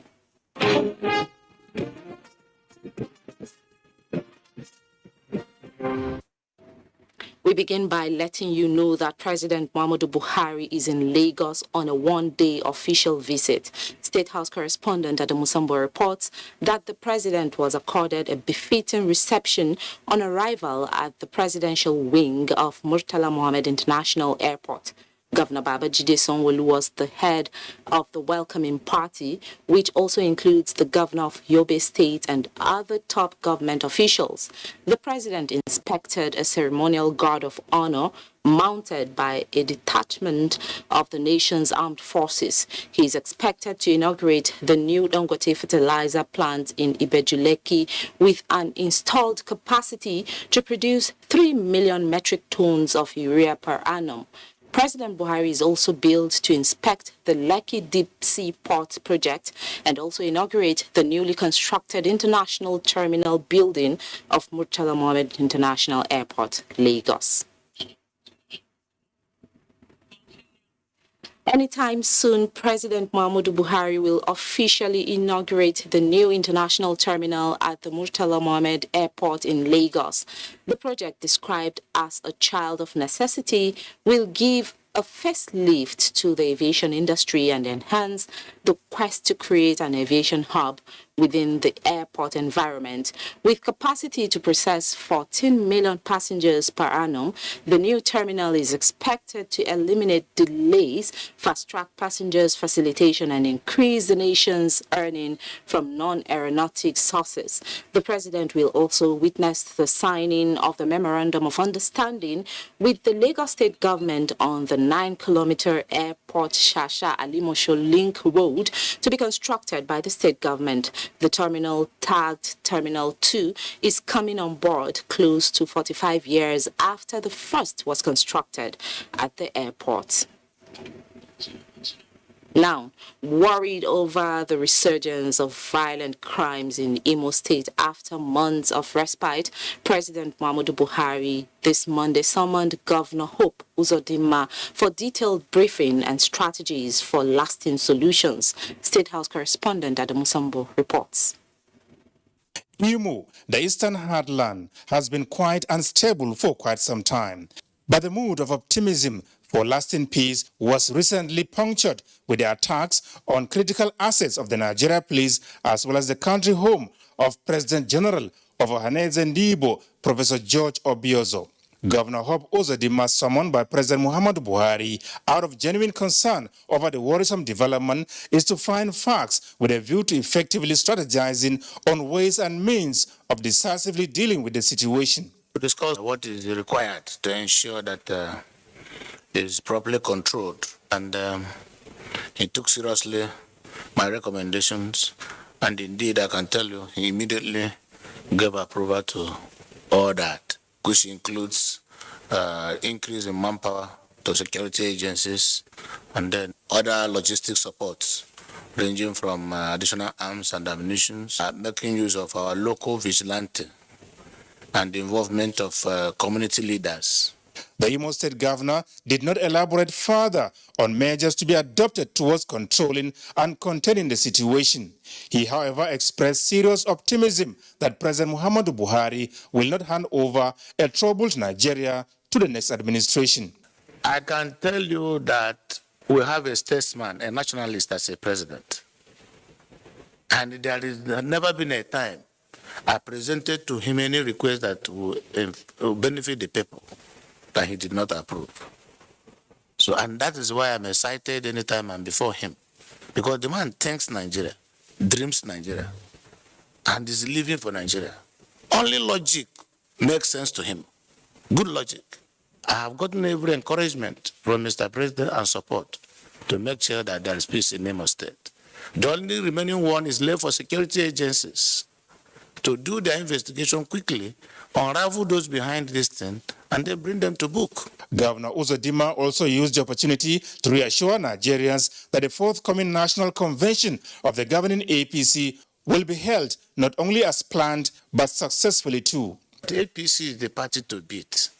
So the wish of our opponents is to see that APC is scattered or is not united.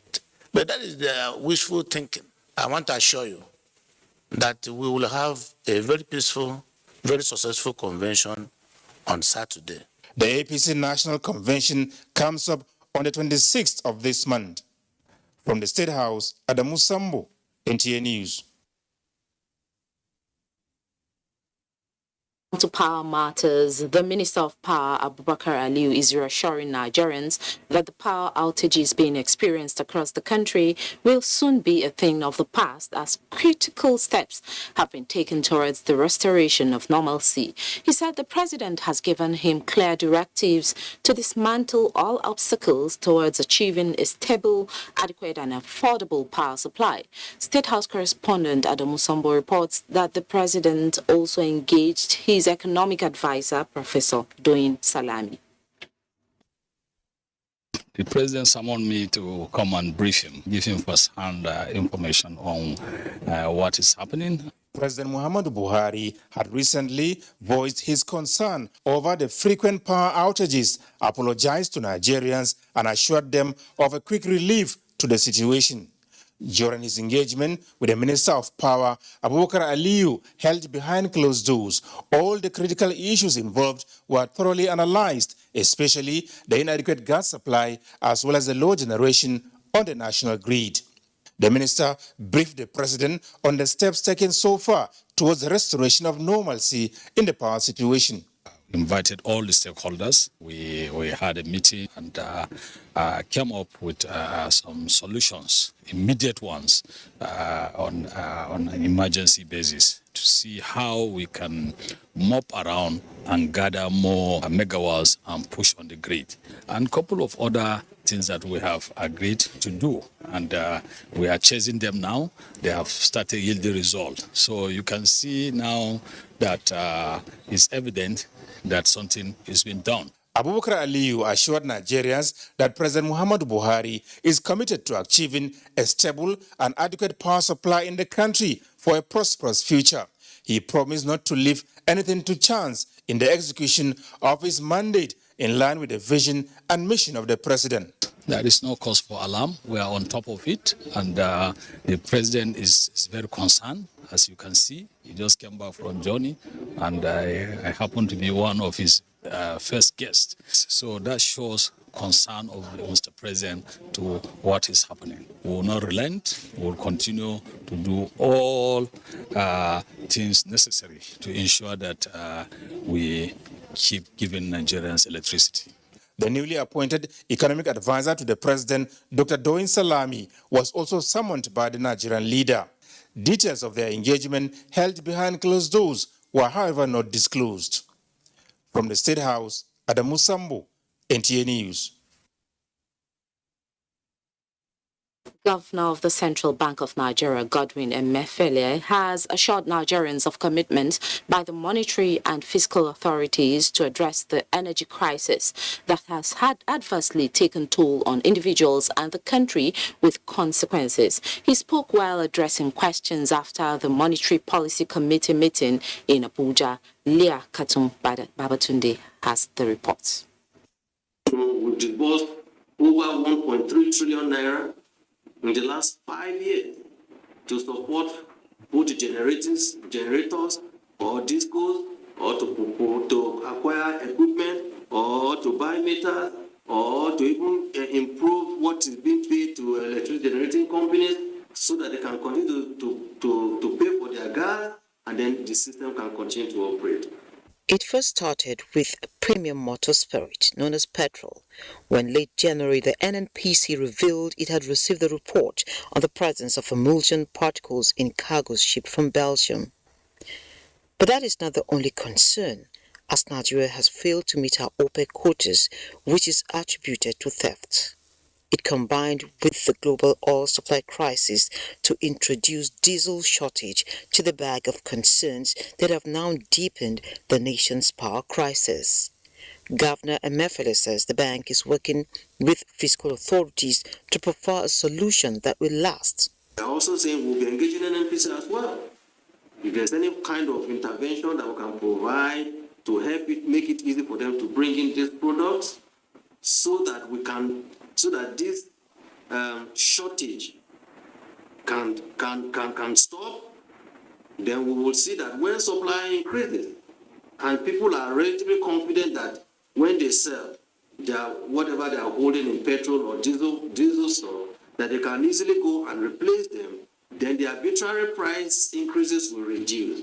With support targeted at addressing the nation's energy and power crisis, the CBN is optimistic the concerns will wane soon and Nigeria will return to the path of sustainable growth. In Abuja, Leah Katung Babatunde, NTA News. To look inward and take advantage of the nation's enormous potential instead of migrating to other countries has again been brought to the fore. Amaka O spoke to a cross-section of individuals and now reports.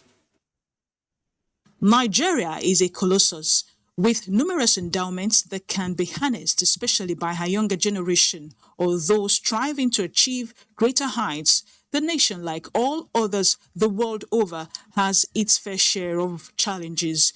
The recent data from the African Polling Institute published in 2021 indicates that 7 out of 10 Nigerians are willing to leave the country if given the opportunity. However, in spite of the statistics, some Nigerians say there is no point relocating as no society is perfect. There are opportunities everywhere, and even in the midst of how Nigeria looks right now, there are great opportunities.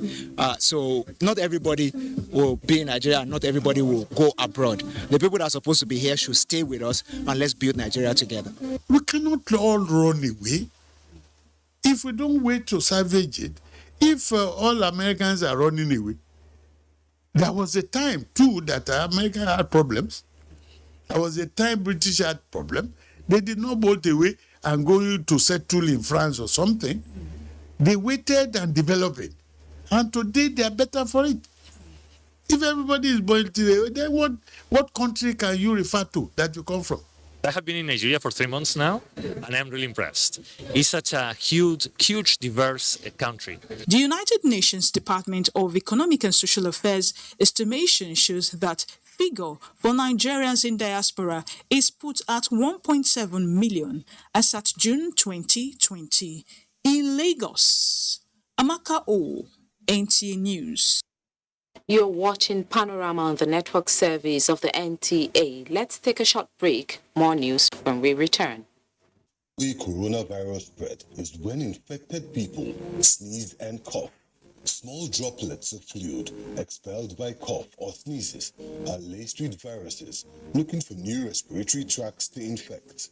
When a sick person sneezes around someone who is healthy, the virus can land in the nose, mouth, or even the eyes, causing an infection.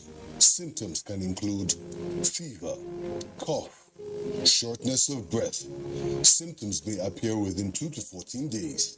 Seek medical advice if you develop symptoms and have been in close contact with a person known to have COVID-19, or if you live or have recently been in an area with ongoing spread of COVID-19. This message is brought to you by the Nigerian Television Authority, NTA, Africa's largest television network.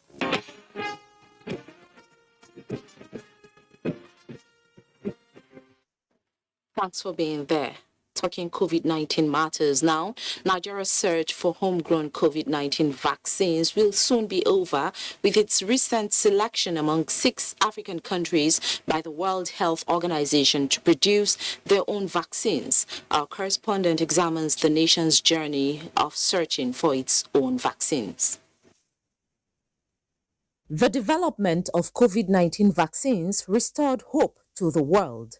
They came in various brands, thereby increasing the number of available doses. Manufactured by the developed world, developing and underdeveloped nations found themselves at the mercy of the giants. Though the less privileged countries are receiving batches of the vaccine, concerns were raised about hoarding by the producing nations. It is not really in the best interest of public health that the developed countries will now keep these vaccines to themselves. Since the first recorded case in 2020, Nigerian government and researchers have been working tirelessly to develop a homegrown solution to tackle the virus. We already have some funds, that about 10 billion that was allocated for local vaccine production through the Ministry of Health in partnership with private sector. The narrative is about to change with the selection of Nigeria among the first African countries to produce the vaccine. It's a recognition of the potential that exists in terms of manpower.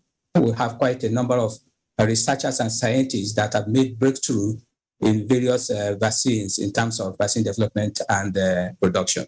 The fund, which is usually the big thing in research, hopefully WHO is able to supply this. And then in the mix of all this, I believe our researchers can then bring the brains together and then start, testing facts and then seeing what we can bring out of this. As Nigerians await the commencement of the production process, they are optimistic that by the fourth quarter of 2022, the country will be able to meet the deadline for clinical trials. To shed more light on this is Professor Babatunde Salako, DG, Nigerian Institute of Medical Research. Thanks for joining us on Panorama today. Thank you very much for having me. All right, Nigerians are eager to know how far we have gone in search of homegrown vaccine. So let's start this conversation by having you tell us what stage we are now.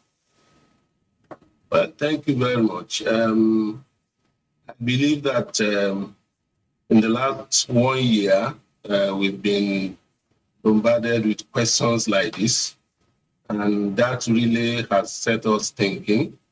And we have been in our laboratory to try and develop what we can call homegrown COVID-19 vaccine.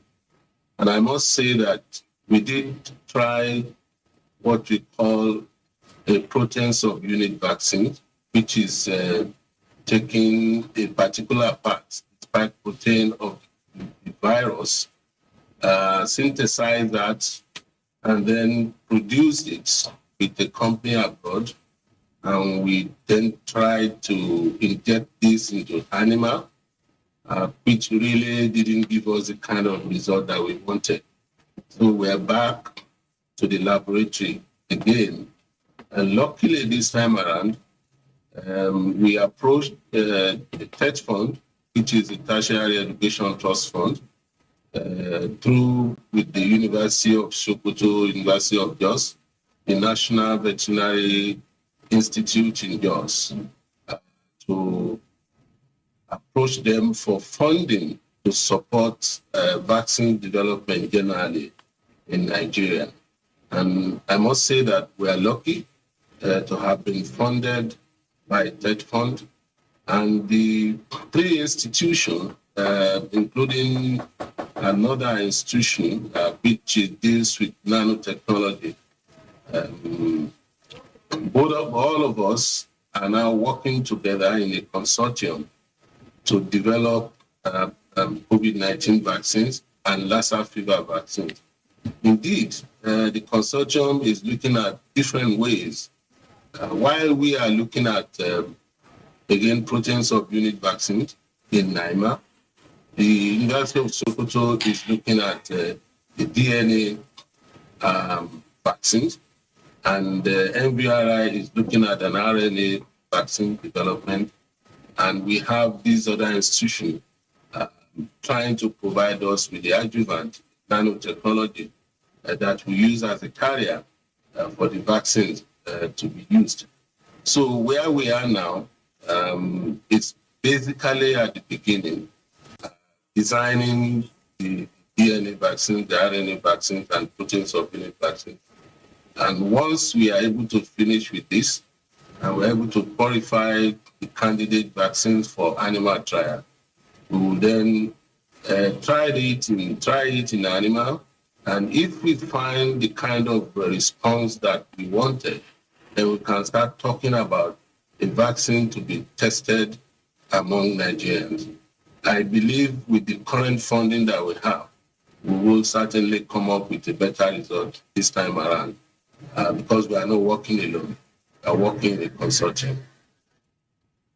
All right, are Nigerian researchers doing enough to move this vaccine development forward? Well, there are quite a number of university researchers too that are into vaccine development. This is mainly the laboratory stage.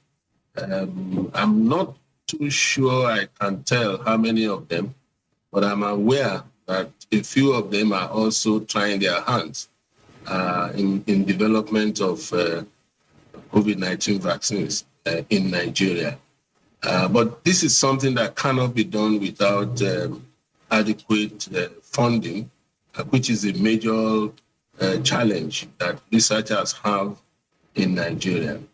The funding that we have from TED Fund, even though it's substantial at about 450 million for about four of the institutions, it's still a far cry to what we actually need to complete the process of vaccine development. However, it's a good way to start.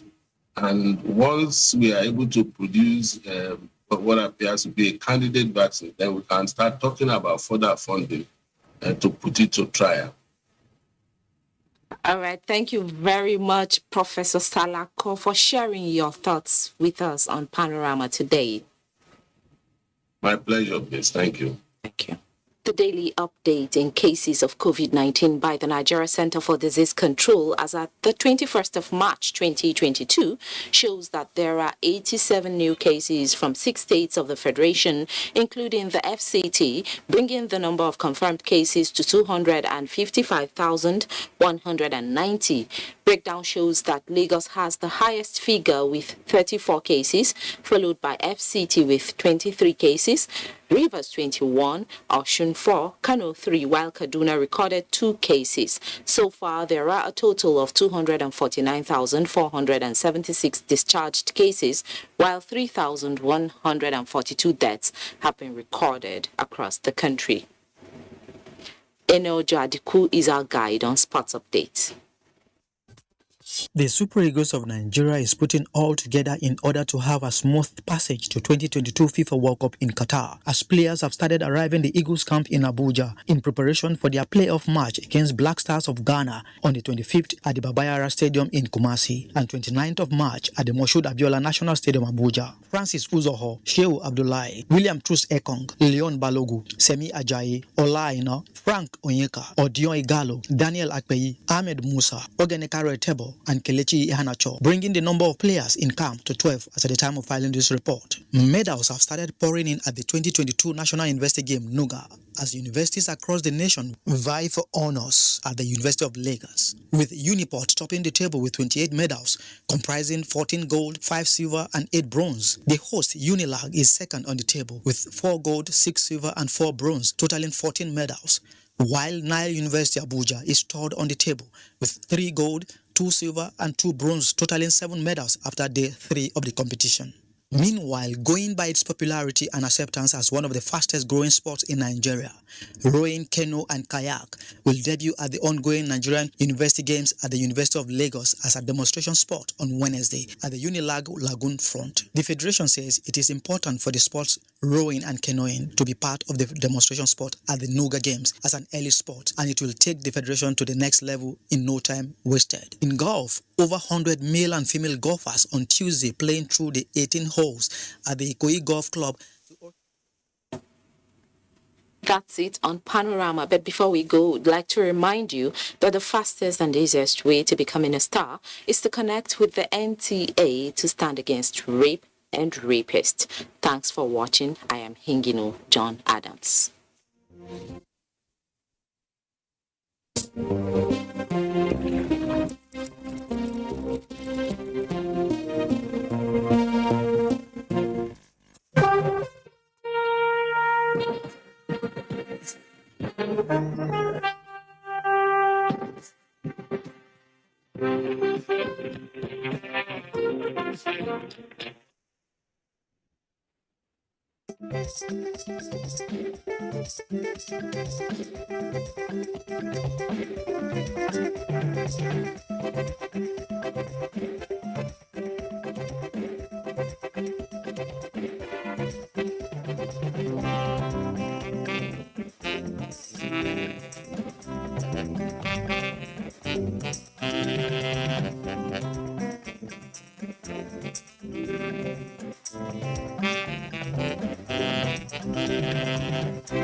This week on Executive Discuss. Rice is not what you think it is. As a youth corper in Owerri, between 83 and 84, I would go to a restaurant and ask for food, and I would be told dog food, but there is rice. No food. There is no food, but there is rice. Because that is not staple in that place. At that time, it was not staple. So you identify the staples in the various regions and optimize the production of those things, and Nigeria will be food sufficient.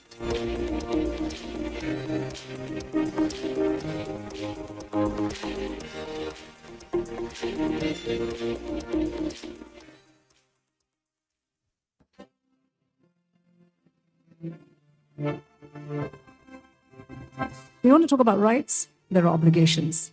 I'm not saying that this government is a saint, very far from it. But there are things that we can do to make it better, and that's the challenge I'm throwing to you. You don't want to build this nation? I don't know where else you want to go. If I had a choice, I'll come back. When I stand outside and I hear what you have to say about this country that I know that I can die for as one, then I'm really sad because you're young. You have education. You have tools. You have a huge future ahead of you. And you're condemning yourself before you started on that journey. So please don't do that. Please don't.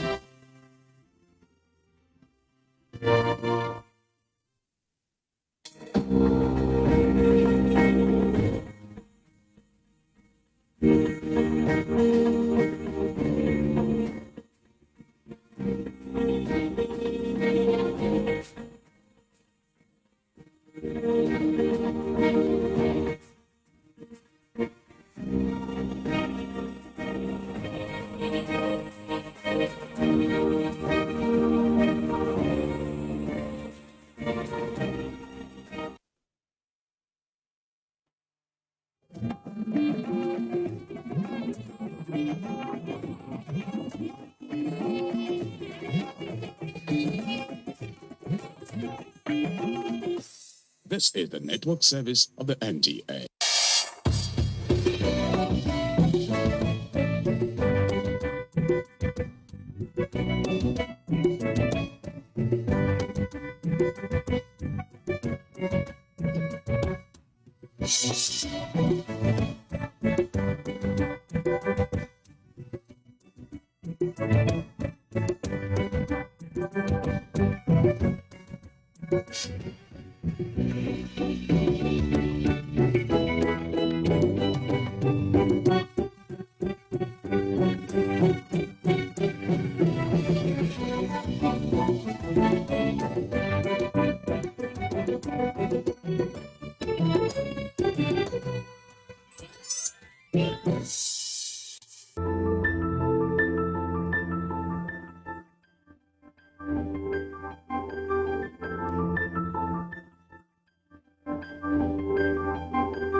United Nations figures assert that humanity uses 500 billion plastic bags and 17 million plastic oil barrels annually. Some 13 million metric tons of plastic wind up in the oceans every year, and plastic kills 100,000 marine animals annually. Now, another UN report released in October 2021 warned that plastic production has risen exponentially in the last decades. It amounts to some 400 million tons per year. Yet, only an estimated 12% of plastics produced have been incinerated, and only an estimated 9% have been recycled. The remainder has either been disposed of in landfills or released into the environment, including the oceans. Without meaningful actions, flows of plastic waste into aquatic ecosystems are expected to triple from around 11 million tons in 2016 to around 29 million tons in 2040. According to a 2019 report from the Center for International Environmental Law, at current levels, greenhouse gas emissions from the plastic life cycle threaten the ability of the global community to keep global temperature rise below 1.5 degrees Celsius. With the petrochemical and plastic industries planning a massive expansion in production, the problem is on track to get much worse, says the report. Discarded plastic, ranging from food containers to fishing gear, is washing up on shores around the globe, getting eaten by marine life, interfering with navigation, and dissolving into microplastic waste that works its way up the food chain and even into the atmosphere, where it may be influencing climate change. Plastic pollution can now be found everywhere, from the remote shores of the Arctic to the deepest parts of the ocean. Up to 12 million tons of plastic leak into the marine environment annually, harming biological diversity and posing as threats to food security, sustainability, and human health. On this episode of Environment Matters, our focus is on plastic pollution in Nigeria and the opportunities for innovative solutions available to the country. We'll feature urban plastic pollution in Akure and Kano, as well as marine plastic pollution in Yenagoa. Pay particular attention to its impact on the environment and biodiversity. Environment Matters will also bring you up to speed with efforts being made by the federal government to contain the increasing cases of plastic pollution in Nigeria, especially its partnership with the government of Japan and the United Nations Industrial Development Organization, UNIDO. Welcome. My name is Onenkiye Fineface.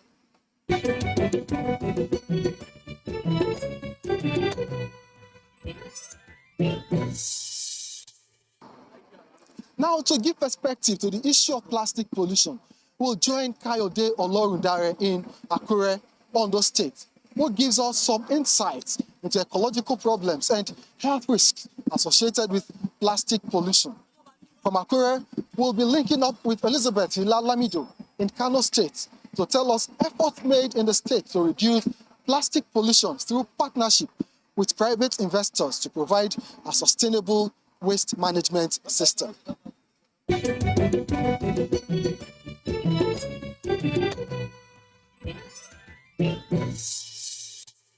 In Nigeria, the growing production of single-use plastics and the uncontrolled release of plastic debris into the land and waterways are causing widespread plastic pollution. In Akure, areas like Isolo, Odokoyi, and most markets are littered with plastic, which are potential sources of income if properly recycled.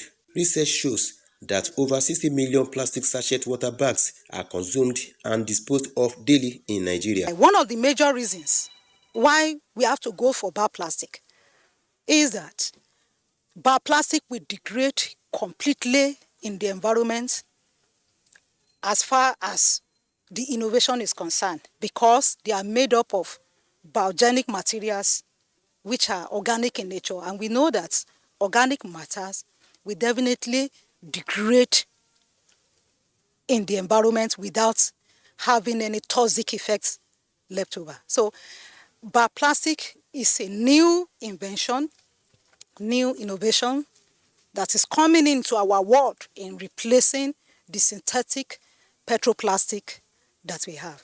We can also talk about the alternative of recycling, but we know that there are a lot of opportunities into recycling companies that are coming up now.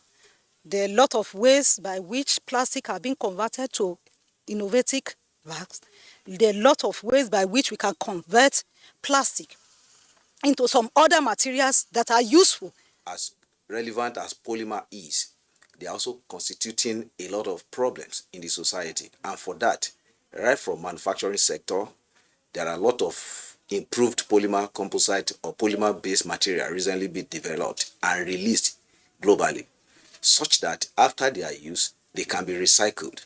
What I mean by recycled, that is, they can be reprocessed, or on their own, they can degrade easily without constituting any problem. And Nigeria as a country, we are just developing. And as a developing nation, most of these products that we have here, they are not biodegradable. That is, they don't degrade on their own. They are still synthetic type.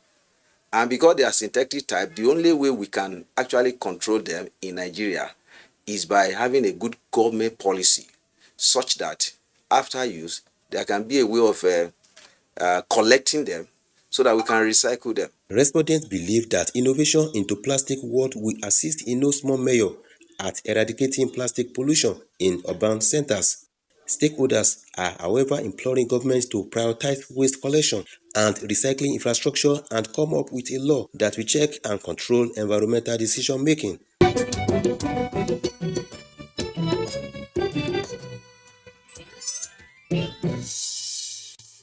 Research has shown that a significant percentage of solid waste content in Kano State are plastics, accounting for 26% of recyclable plastic materials, with a substantial part of the residents in the old city and the metropolis having little or no access to solid waste collection services, hence polluting the environment with indiscriminate disposal. To mitigate this, The state government conducts monthly sanitation exercise and is working towards providing a processing plant to effectively recycle the solid wastes collected. We have a youth that they are being engaged for the segregation of this plastic waste in order to reduce the content of the solid waste, taking it and forward it for recycling, which really is a good effort, and it makes our youth to be useful, not to be redundant. And again, the Kano State government create a recycling industry in Kano for the recycling of plastic waste. Private individuals have also keyed in to complement government's efforts using microplastic waste processing plants, sourcing their waste materials from scavengers who sell to collectors, popularly known as Babambola. We go to the nooks and crannies of this state to look for these plastics. We sell it at 80 naira per kilo. I bring waste materials on a daily basis. I go to Farm Center, Sharada, and the zoo to look for disposed plastics. All these plastics collected are mine. I used to scavenge, but now that I have grown, young boys bring the plastics for us to buy. Murtala Shuaibu has been in the business of waste collection and recycling for more than 30 years. Since when I was small. In fact, since when I was in primary school. Just like these boys, you are seeing selection for differentiating the colors, white, green, blue, and black. That was how we started. And almost all of us, that was how we started the business. We have majority of youths working here, and it's taking them off the streets. The plastic wastes are collected, then sorted based on color, before crushing it to pieces. It is then recycled using a machine that separates the plastic from dirt and other impurities. The end product is pure plastic, which is then sold to companies to produce materials. The impurities are also sold to housewives to make fire for cooking. This process of turning what is considered waste by many into a profitable venture has significantly reduced the rate of plastic pollution in the state and is soon turning into a lucrative and sustainable plastic value chain practice.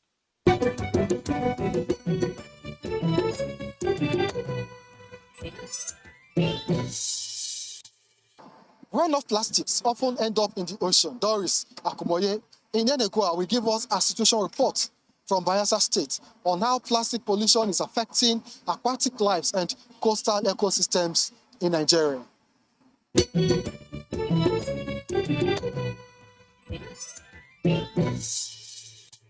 Bayelsa State is a coastal community with over 70% riverine space and high percentage of aquatic activities in the waterways. About tons of plastic is generated daily in the state.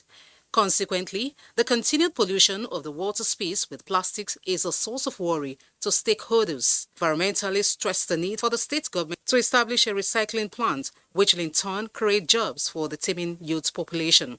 Bayelsa State, which has 70% waterlogged environment nature, needs to be cleared of such materials, separating bio-non-degradables from the degradables to create an economic-free zone. Recycle the recyclable plastics. It's not all. When they properly clean those that are recyclable, you help to create employment. And from that employment, you also get personal income tax. And then the industry, the factories, so established, will also pay, revenue in form of tax to the government.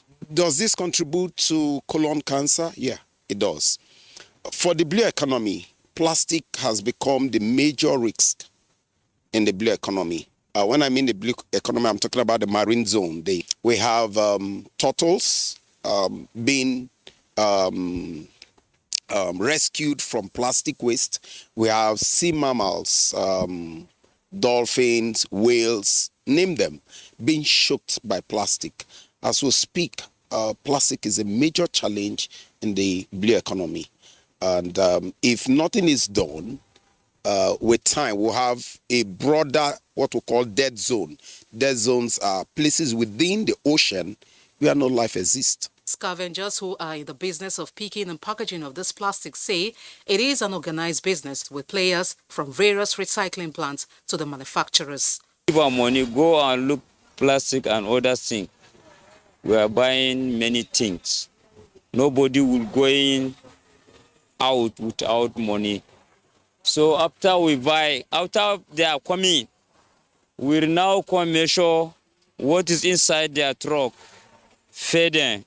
Operators of maritime transport business who are disturbed about the challenge this plastics can pose to the waterways called for urgent government intervention to avoid further risk. This hazard that you are seeing on the water here, this floating hazard, they disturb us a lot. If you are not careful as a driver, but eventually, if you climb these things, maybe your boat can tumble if you are not very carefully. It makes sea travel also clumsy. It could get into smaller boat engines and can cause wreckages and accidents on the sea. Economic importance of turning waste to wealth, maritime stakeholders have advocated for indigenous recycling plants and companies be sited in the state to enhance local content.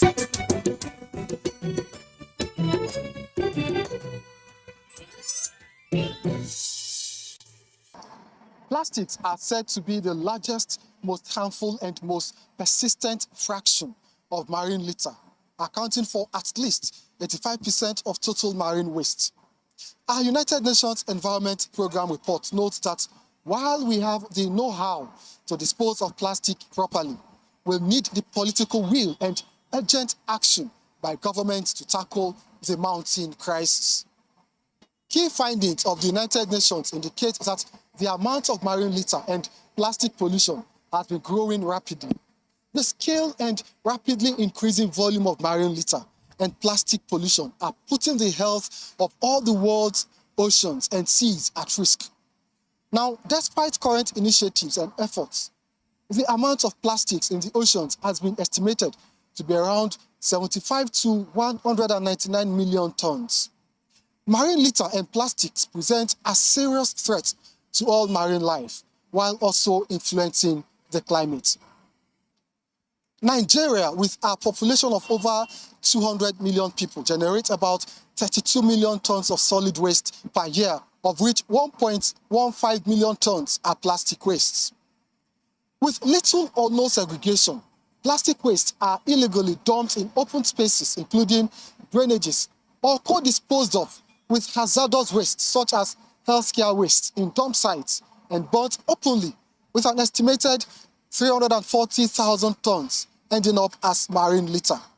These unwholesome practices have been linked to the perennial flooding across the country, increased respiratory and cardiovascular diseases, increased incidences of cancer, loss of aquatic life, loss in agricultural productivity, among others.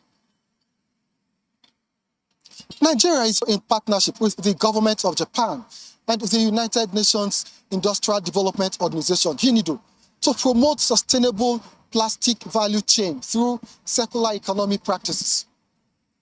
Minister of State Environment Sharon Ikazo signed the implementation document for the Sustainable Plastic Value Chain Project on behalf of the federal government to kickstart a new era of plastic waste management in the country. So the large volume of waste being generated in the country also presents circular economic business opportunities across the plastic value chain, which should be properly harnessed for job and wealth creation. Also, establishment of micro, small, and medium-scale enterprises, private sector investments, including foreign direct investment, in addition to preventing or reducing plastic leakages to the environment. Therefore, the Federal Ministry of Environment has taken proactive measures to promote, institutionalize, and entrench sound circular economy principles and practices in the country. Some of these actions include putting in place national policies on solid waste and plastic waste management, inclusion of waste sector in our revised nationally determined contribution, our NDCs. We've also become a member of the African Circular Economy Alliance. Nigeria is a founding member and a co-chair of the African Circular Economy Alliance. Another action that we have taken is the establishment and implementation of the Extended Producer Responsibility Program. We're also joined the Global Plastic Action Partnership, GPAP, and Nigeria is in the process of domesticating the GPAP into the Nigerian National Plastic Action Partnership, NPAP. So Nigeria's circular economy potentials can be seen in our large and thriving waste management sector that attracts operators due to the high volume of waste and demand for recycled materials. But one of the ways to realize this potential is to support the industry by demonstrating benefits of adopting circular economy practices with innovative technologies, including recycling, technology, and alternative material production. The main objective of this project is to promote the integration of circular economy principles and practices into our plastic waste management. Also strengthen the plastic value chains and demonstrate the adoption of circular economy practices and resource-efficient production of plastic value chains in Nigeria. This project will therefore complement the efforts of our government in mainstreaming circular economy principles and practices into our national development plans. Ladies and gentlemen, you may recall that the government of Japan funded a study on available sustainable alternative materials for plastic, innovative packaging, and recycling technologies that meet market needs in Africa. So it's against this background, I once again welcome you to this project, which is being